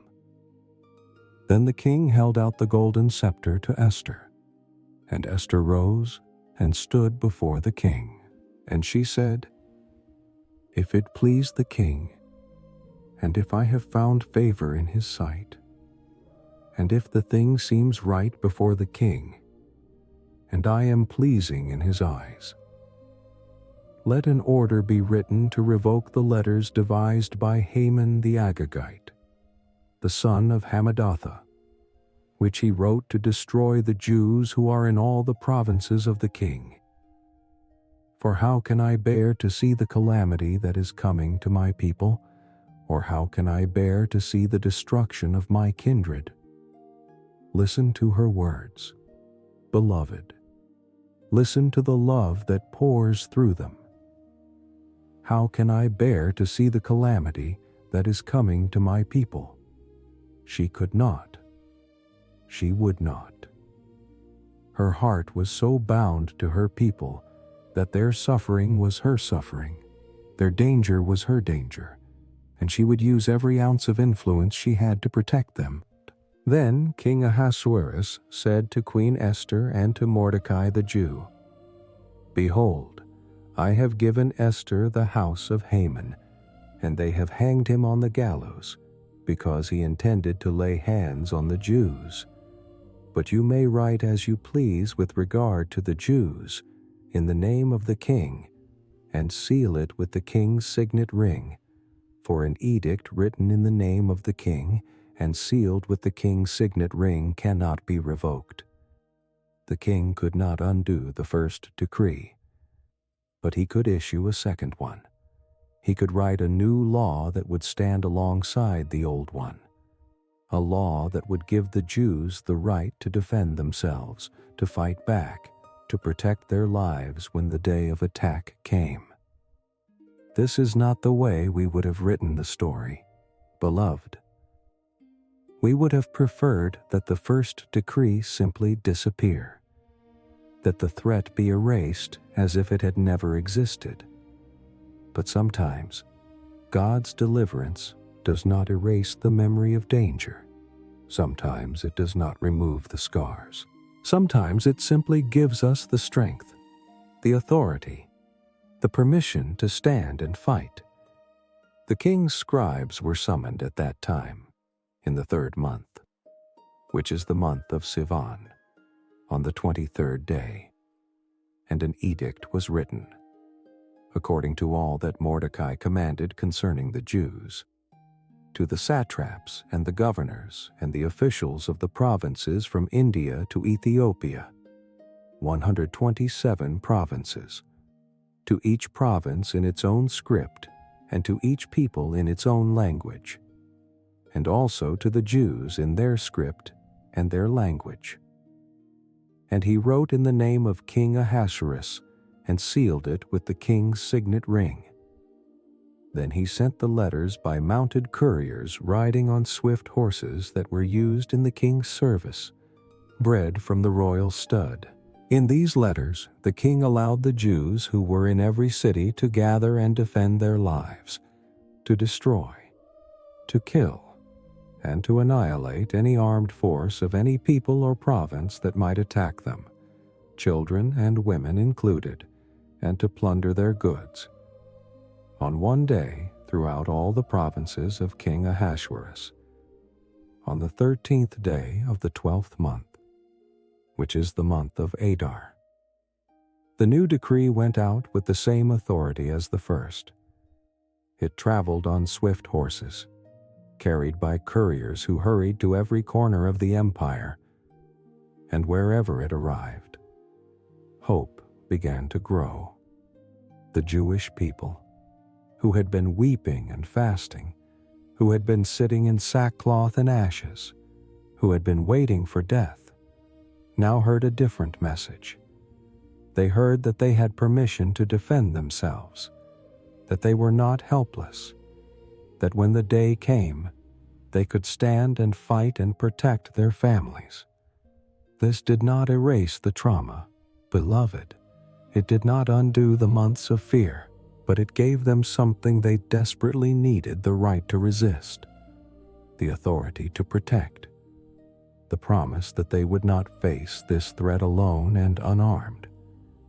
A copy of what was written was to be issued as a decree in every province, being publicly displayed to all peoples, and the Jews were to be ready on that day to take vengeance on their enemies. So the couriers, mounted on their swift horses that were used in the king's service, rode out hurriedly, urged by the king's command, and the decree was issued in Susa the citadel. Then Mordecai went out from the presence of the king in royal robes of blue and white, with a great golden crown and a garment of fine linen and purple. And the city of Susa shouted and rejoiced. Mordecai, who had sat quietly at the gate, who had refused to bow, who had been marked for death, now walked through the city dressed in royal robes, honored by the king, celebrated by the people. The transformation was complete. The man who was targeted for a gallows now wore a crown. The faithful servant who went unrewarded for so long now received honor in abundance. The Jews had light and gladness and joy and honor. And in every province and in every city, wherever the king's command and his edict reached, there was gladness and joy among the Jews, a feast and a holiday. And many from the peoples of the country declared themselves Jews, for fear of the Jews had fallen on them. Light and gladness, joy and honor. These are the words Scripture uses to describe what happened when the decree arrived. Not just relief, not just survival, but light breaking into darkness, gladness replacing grief, joy washing over sorrow, honor restoring what shame had tried to steal. And beloved, this is what God does. He does not just rescue you from danger. He restores your dignity. He replaces your mourning with dancing. He takes the ashes and gives you beauty. He turns the darkest night into the brightest morning. Now in the 12th month, which is the month of Adar, on the 13th day of the same, when the king's command and edict were about to be carried out, on the very day when the enemies of the Jews hoped to gain the mastery over them, the reverse occurred. The Jews gained mastery over those who hated them. The day arrived, the day that had been chosen by Haman's lots, the day that was supposed to be the end of the Jewish people. That day finally came. But it did not go the way anyone expected. The enemies of the Jews thought they would have an easy victory, that they would be able to attack defenseless people and plunder their goods without resistance. But instead, they found a people who were ready, who were armed, who were united, who fought with the strength of those who know they are fighting not just for themselves, but for their children, their future, their survival. The Jews gathered in their cities throughout all the provinces of King Ahasuerus to lay hands on those who sought their harm. And no one could stand against them, for the fear of them had fallen on all peoples. All the officials of the provinces and the satraps and the governors and the royal agents also helped the Jews, for the fear of Mordecai had fallen on them. For Mordecai was great in the king's house, and his fame spread throughout all the provinces. For the man Mordecai grew more and more powerful. The Jews struck all their enemies with the sword, killing and destroying them, and did as they pleased to those who hated them. Beloved, this is not an easy passage to sit with. This is not a comfortable moment in the story. We read about killing and destruction, and our hearts may recoil, may wonder how this fits with the God of mercy and compassion we know. So let us be gentle with ourselves here, and let us understand what is happening. This was not about revenge. This was not about hatred. This was about survival. The Jewish people did not go out looking for a fight. They defended themselves against those who came to kill them. They stood their ground when attacked. They protected their families when threatened. And in a world where violence was already coming for them, they chose to live rather than die. In Susa, the citadel itself, the Jews killed and destroyed 500 men, and also killed Parshandatha and Dalphon and Aspatha and Paratha and Adalia and Aridatha and Parmashta and Arisai and Aridai and Vaizatha, the 10 sons of Haman, the son of Hammedatha, the enemy of the Jews. But they laid no hand on the plunder. That very day, the number of those killed in Susa the citadel was reported to the king. And the king said to Queen Esther, "In Susa the citadel the Jews have killed and destroyed 500 men, and also the 10 sons of Haman. What then have they done in the rest of the king's provinces? Now what is your wish? It shall be granted you. And what further is your request? It shall be fulfilled." The 10 sons of Haman were killed. The lineage of hatred was cut off. But notice something important. Beloved. Notice what the scripture emphasizes twice. But they laid no hand on the plunder. The Jews could have taken everything their enemies owned. They could have enriched themselves through the spoils of battle. But they did not. They refused. They fought for survival, not for gain.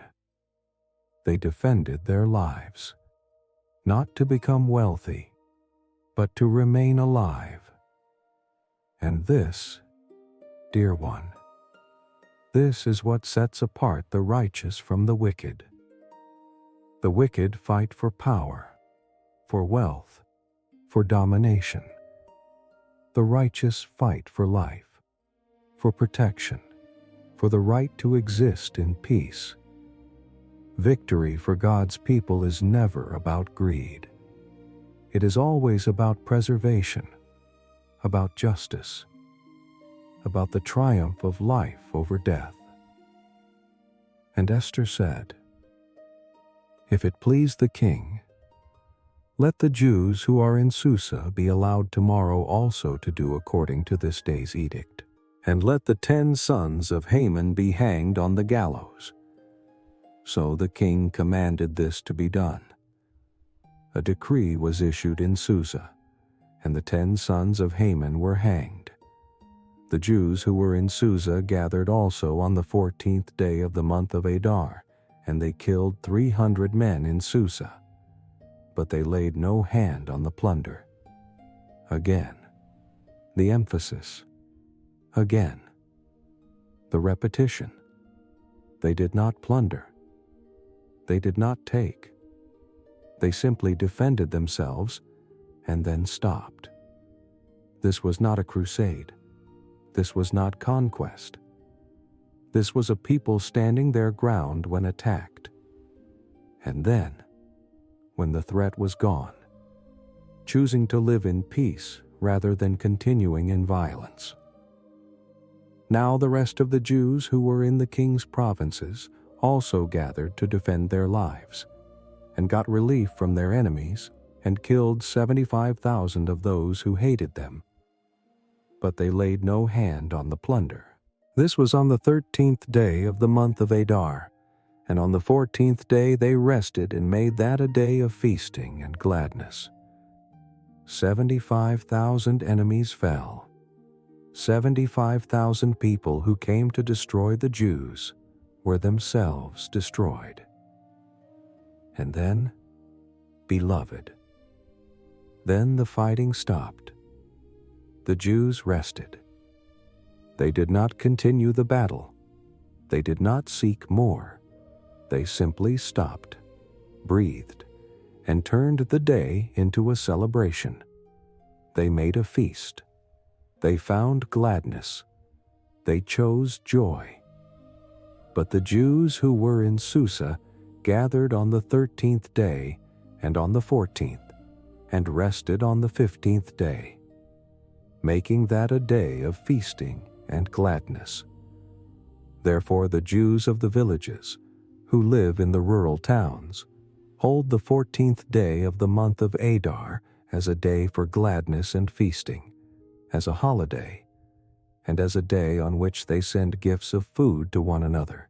And Mordecai recorded these things, and sent letters to all the Jews who were in all the provinces of King Ahasuerus, both near and far, obliging them to keep the 14th day of the month Adar, and also the 15th day of the same, year by year, as the days on which the Jews got relief from their enemies, and as the month that had been turned for them from sorrow into gladness, and from mourning into a holiday, that they should make them days of feasting and gladness, days for sending gifts of food to one another and gifts to the poor.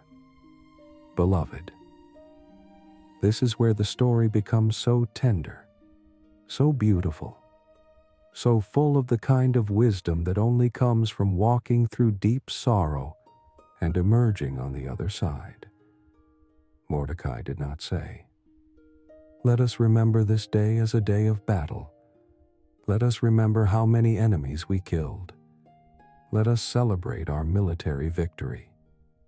No, he said, "Let us remember this as the day when sorrow turned to gladness, when mourning turned to holiday, when death lost its power and life won." He established a feast called Purim, named after the poor, the lots that Haman cast to choose the day of destruction. And he commanded that every year, on this day, the Jewish people would gather not to remember hatred, but to celebrate deliverance, not to nurse wounds, but to share food, not to isolate in pain, but to send gifts to one another and to the poor. This is how you heal from trauma. Beloved, not by pretending it didn't happen, not by forgetting the pain, but by choosing to remember it in a way that leads to life rather than death, to gratitude rather than bitterness, to generosity rather than self-protection. The Jewish people did not forget what Haman tried to do. They remembered it every year. But they remembered it in the context of how God delivered them, how the story ended not in destruction, but in celebration, how the darkest plot became the brightest testimony of God's faithfulness. So the Jews accepted what they had started to do, and what Mordecai had written to them. For Haman, the Agagite, the son of Hammedatha, the enemy of all the Jews, had plotted against the Jews to destroy them, and had cast pur, that is, cast lots, to crush and to destroy them. But when it came before the king, he gave orders in writing that his evil plan that he had devised against the Jews should return on his own head, and that he and his sons should be hanged on the gallows. Therefore they called these days Purim, after the term pur.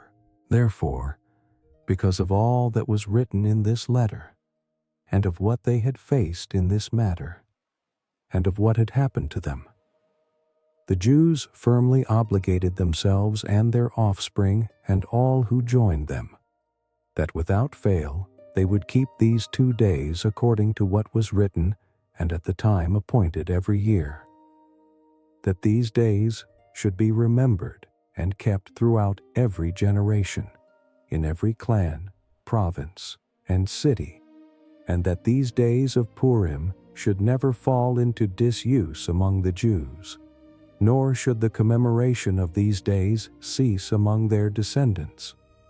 Every generation, every clan, every province, every city. This was not a one-time celebration. This was a perpetual remembrance, a forever feast, a testimony that would be passed down from parents to children, from grandparents to grandchildren, so that no one would forget what God had done, so that every Jewish child would grow up knowing that even in the darkest night, even when extinction seemed certain, even when evil appeared to have won, God was faithful. God was present. God was working. And God brought his people through. Then Queen Esther, the daughter of Abihail, and Mordecai the Jew gave full written authority, confirming this second letter about Purim. Letters were sent to all the Jews, to the 127 provinces of the kingdom of Ahasuerus, in words of peace and truth, that these days of Purim should be observed at their appointed seasons, as Mordecai the Jew and Queen Esther obligated them, and as they had obligated themselves and their offspring with regard to their fasts and their lamenting. The command of Esther confirmed these practices of Purim, and it was recorded in writing. Peace and truth. That is what the letters carried. Not fear, not anger, not a call to ongoing violence, but peace and truth. The truth of what happened. The peace that came from knowing they were delivered. The invitation to remember, not with bitterness, but with gratitude. Not with hatred, but with joy. And beloved, this is the final healing. This is the moment when the tears truly stop and the dancing truly begins. When you can look back at what tried to destroy you and say, God brought me through. God was faithful. And I will remember his goodness. I will celebrate his deliverance. And I will share this story not to wound, but to heal. Not to divide, but to unite. Not to hoard, but to give. So rest here tonight. Dear one, let your heart be still. Let the weight of this story settle over you like a warm blanket. You have walked through darkness. You have faced threats. You have known fear. But God has been with you every step of the way, and he will bring you through, just as he brought Esther and Mordecai and the Jewish people through. The tears will not last forever. The mourning will not be the final word. The day is coming, beloved, and perhaps it is already here, when sorrow will turn to gladness, when mourning will turn to dancing, when the thing that tried to destroy you will become the testimony of God's faithfulness that you share with everyone you meet. Remember well. Remember to heal. Remember to celebrate. Remember to give. And let your remembering be a light in the darkness for everyone who needs to know that God is still in the business of turning mourning into joy, ashes into beauty, death into life. He did it for Esther. He did it for Mordecai. He did it for an entire nation. And beloved, he will do it for you. Amen. Chapter 6. When God is not called by name. Beloved, we have reached the final stories of this sacred story, and as we step into this quiet ending, I want you to take a long, slow breath with me. Let your shoulders drop. Let the tension in your body release. We are entering a space of rest now, a place where the noise fades and the gentle whisper of God's presence becomes clear. This is not a dramatic conclusion with thunder and proclamations. This is something softer, something that settles over you like twilight, like the moment when day becomes night and you realize that even in the transition, even in the in-between, God has been there all along. So come, dear one. Come and rest here for a while. Let us finish this journey together with peace in our hearts and gratitude on our lips.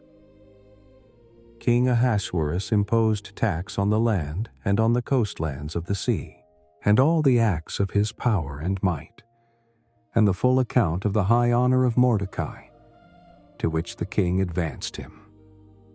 Are they not written in the book of the Chronicles of the kings of Media and Persia?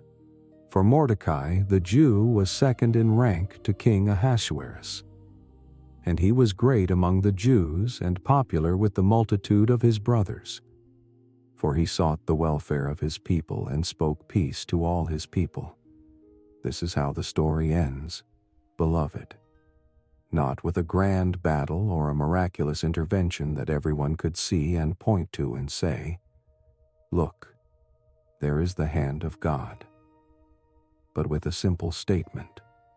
Mordecai was advanced. Mordecai was honored. Mordecai became second only to the king, the man who sat quietly at the gate, who refused to bow, who faced death with dignity, who remained faithful when no one was watching. That man was lifted up to a place of authority and influence that would have seemed impossible at the beginning of this story. And what did Mordecai do with his power? Beloved, what did he do with the position he was given? He sought the welfare of his people and spoke peace to all his people. He did not seek revenge. He did not use his authority to crush those who had once looked down on him. He did not become what Haman was, drunk on power and demanding worship. Instead, he became a servant. He became a protector. He became a voice of peace in a world that had known so much violence and fear. This is the mark of true greatness. Dear one, not how high you climb, but what you do when you get there. Not how much power you accumulate, but how you use it to bless others, to lift them up, to speak peace into their chaos, to seek their welfare even when it costs you something. Mordecai's story is recorded in the official chronicles of the kings of Media and Persia. His name is written down, remembered, honored not just by his own people but by the empire itself. The man who was almost hanged is now immortalized in history. The faithful servant who went unrewarded for so long now receives honor that will last for generations. And beloved, this is what God does. He sees every act of faithfulness. He remembers every moment of integrity. He records every quiet choice to do what is right when no one else is looking. And in His perfect timing, in His mysterious way, He brings it all to light.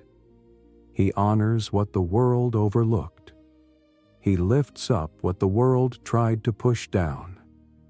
He makes sure that faithfulness never goes to waste, that obedience is never forgotten, that those who walked with Him in the hidden places are celebrated in the open places when the time is right. Take a moment here, beloved. Let this truth sink deep into the tired places of your heart. If you have been faithful in the small things, if you have been obedient in the hidden rooms, If you have chosen integrity when no one was watching and kindness when no one would know, God has seen it all. Every single moment, every quiet choice, every sacrifice that no one acknowledged.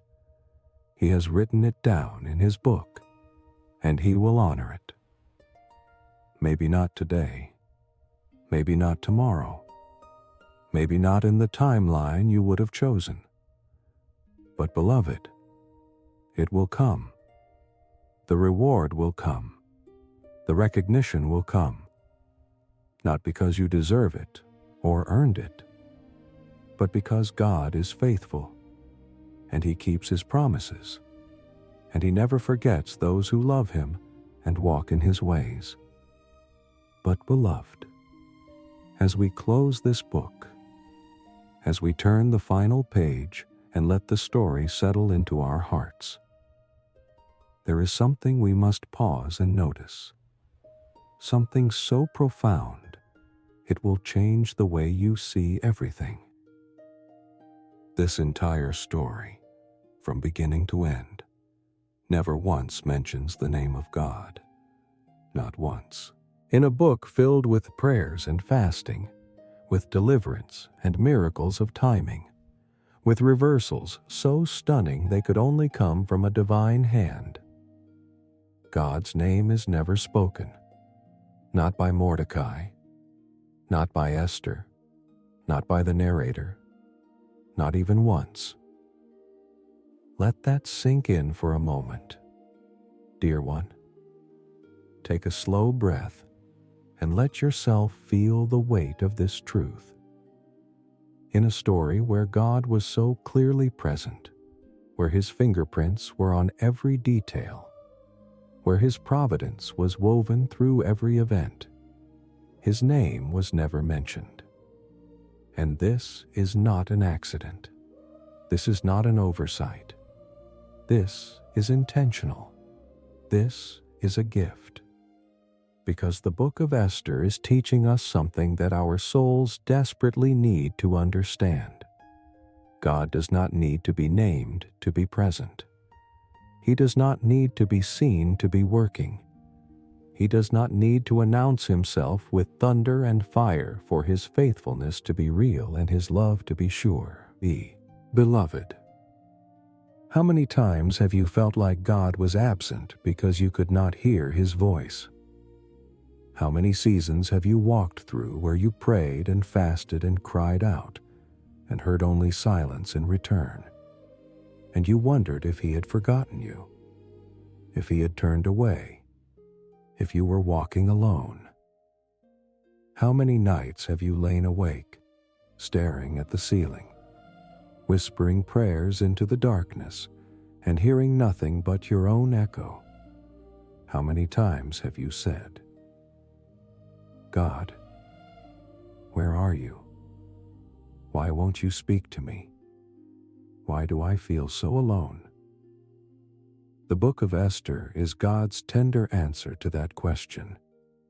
It is His gentle whisper saying, I am here, even when you cannot hear me. I am working, even when you cannot see me. I am faithful, even when you cannot feel me.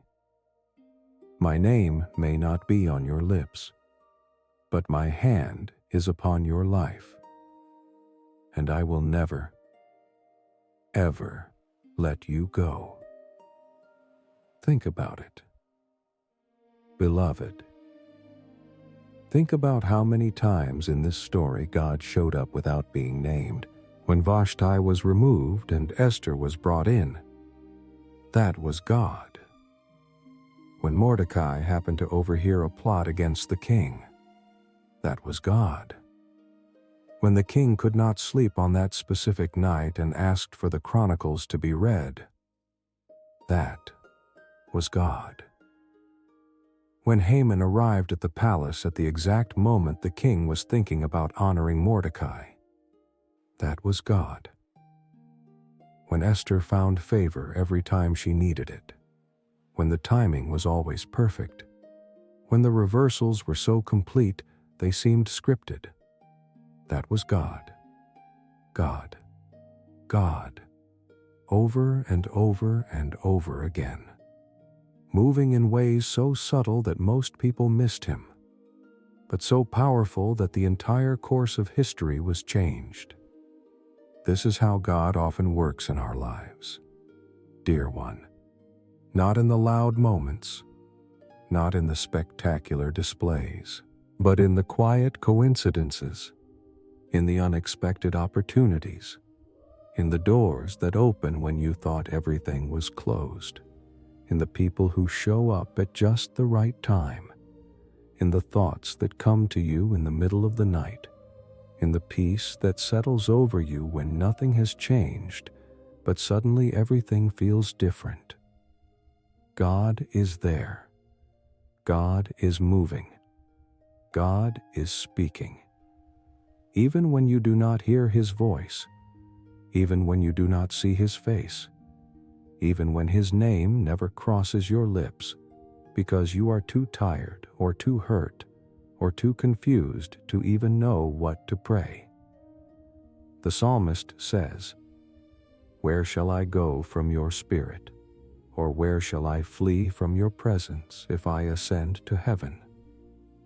You are there. If I make my bed in Sheol, you are there. If I take the wings of the morning and dwell in the uttermost parts of the sea, even there your hand shall lead me, and your right hand shall hold me." There is nowhere you can go where God is not. There is no situation so dark that his light cannot reach. There is no pain so deep that his love cannot touch. There is no silence so complete that his presence cannot fill it.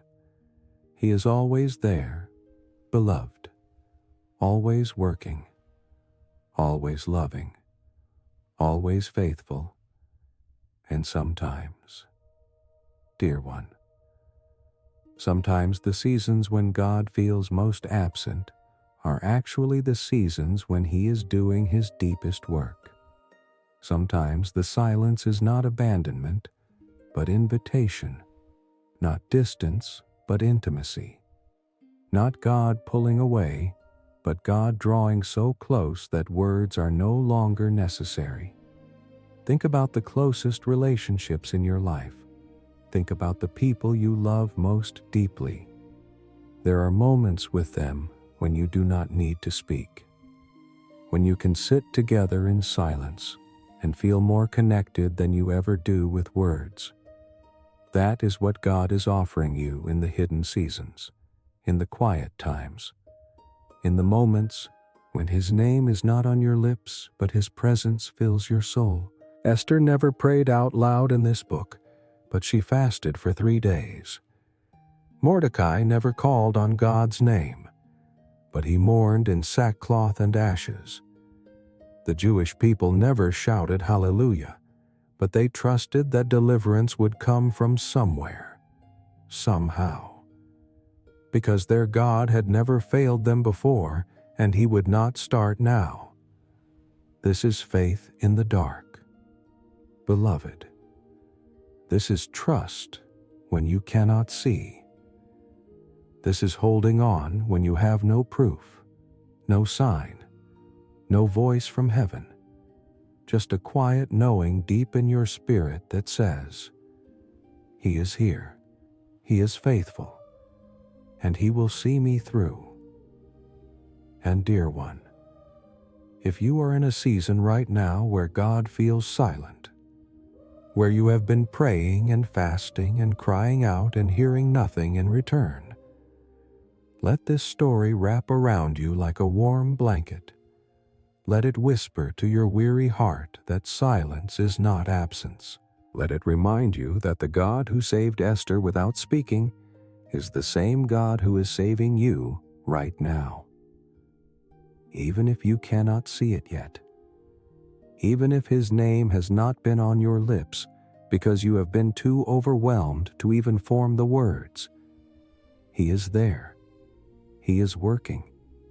He is weaving your deliverance even now, in ways you cannot perceive, with timing you cannot control, through people and circumstances and coincidences that are not coincidences at all, but the tender, faithful, invisible hand of a God who never stops loving you. Think about all the ways God has already shown up in your life. Beloved, think about the times when everything seemed lost, but somehow a door opened. Think about the moments when you felt completely alone, but then someone appeared at just the right time with just the right words. Think about the prayers that were answered in ways you never expected, in timing that seemed late but turned out to be perfect. Think about the narrow escapes, the close calls, the moments when disaster was averted by what seemed like luck or chance, but was actually divine protection. God was there. God has always been there. And even now, in this moment, as you listen to these words, as your heart rises and falls with breath He gave you, as your mind processes thoughts in a brain He designed, as you exist in a universe He holds together by the word of His power. He is here. He is with you, and He will never leave. The Book of Esther ends quietly. No miracles, no visions, no voice from heaven. Just a man named Mordecai, serving his people, speaking peace, seeking their welfare. Just a nation that survived when survival seemed impossible. Just a story that gets told year after year, generation after generation, reminding everyone who hears it that God is faithful. God is present. God is working. Even when His name is never spoken, even when His face is never seen, even when the only evidence of His existence is the way everything somehow, mysteriously, impossibly works together for good. And beloved, this is your story too. You are Esther, called to courage in a moment that terrifies you. You are Mordecai, faithful in the hidden places, waiting for honor that will come in God's timing. You are the Jewish people, facing threats you cannot control, trusting in a God you cannot see, holding on to hope when everything around you says to give up. This story was written for you, dear one. Every word, every chapter, every quiet miracle. It was written so that you would know, so deeply and truly, that it becomes the bedrock of your soul, that you are never alone, that God is always with you, that His silence is not absence, and His hiddenness is not abandonment. So, beloved, as we close this book together, as we let the final words settle into the quiet spaces of our hearts, I want to speak directly to you, to whatever you are carrying tonight, to whatever burden is sitting heavy on your chest, to whatever question is echoing in your mind. You may feel like God is far away. You may feel like He has forgotten you. You may feel like your prayers are hitting the ceiling and bouncing back down, like you are shouting into the void, and no one is listening. But dear one, beloved child of God, you are not alone. You have never been alone. God is with you right now, in this moment, as close as your own breath, holding you even when you cannot feel His arms, carrying you even when you think you are walking by yourself. He sees you, beloved. He sees every tear you have cried in the dark. He sees every prayer you have whispered when you were too exhausted to speak out loud. He sees every moment you chose faithfulness when it would have been easier to give up.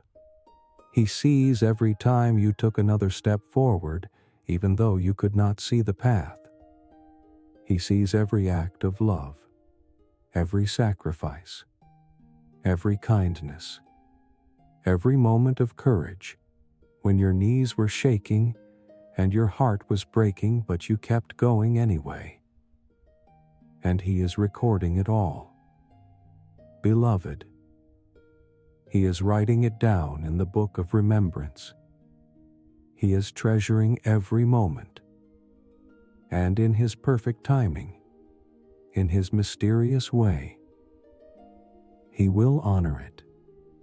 He will bring it to light.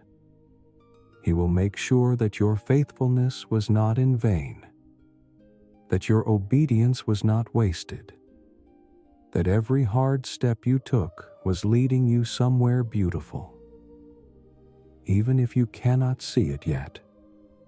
So rest now, dear one. Let your heart be still. Let your mind stop racing. Let your soul settle into the quiet presence of the God who never sleeps, who never stops watching over you, who never forgets your name even when you cannot remember His. You are safe tonight. You are held tonight. You are loved tonight, with a love so vast and so deep and so faithful that it does not need to announce itself to be real. It simply is, and it will never, ever let you go. Close your eyes, beloved. Take a long, slow breath. Feel the weight of your body sinking into rest. Feel the tension in your shoulders melting away. Feel the worry in your mind beginning to quiet. And in the silence, in the beautiful, sacred silence, listen for the whisper that has been there all along. Listen for the voice that does not need to shout because it knows you will hear it in your spirit. Listen for the God who speaks peace when the world speaks chaos, who whispers hope when everything looks hopeless, who breathes life when death seems certain. He is here, beloved. He has always been here, and He will be here tomorrow, and the next day, and the day after that, walking beside you, holding you up, guiding you home, even when you do not see Him, even when you do not hear Him, even when you do not speak His name because you are too tired or too hurt or too overwhelmed. He is faithful, dear one. He is faithful. And nothing, absolutely nothing, can separate you from His love.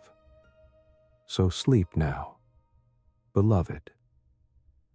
Rest in the arms of the One who never slumbers, who keeps watch over you while you sleep, who guards your heart even in your dreams. Let go of the worry. Let go of the fear. Let go of the need to understand everything, to control everything, to figure everything out before you can rest. Just breathe. Just be. Just trust that the God who saved Esther is the same God who is saving you, and His story for your life is still being written. One quiet, faithful, beautiful moment at a time. The Book of Esther is finished, but your story is not. God is still working. God is still moving. God is still weaving His plan through your life. And one day, beloved, One day you will look back and see it all so clearly. You will see how every closed door led to a better one. You will see how every tear watered seeds of hope you did not know were being planted. You will see how every moment you thought you were alone, God was right there beside you, holding you, loving you, never letting you go. And you will worship Him not because He was loud, but because He was faithful, not because He announced Himself, but because He never left, not because His name was on your lips, but because His love was in your heart, holding you together when everything else was falling apart. Rest now, beloved. Close your eyes. Let the peace of God wash over you like a gentle stream, like cool water on a hot day, like the softest blanket wrapped around tired shoulders. You are safe. You are loved. You are held. And the God who never spoke in the Book of Esther is speaking to you right now, in the quietest, tenderest voice, saying, I am here, my child. I have always been here, and I will never, ever leave you. Sleep well, rest deeply, and know that I am watching over you, now and always, with a love that will never end. Amen.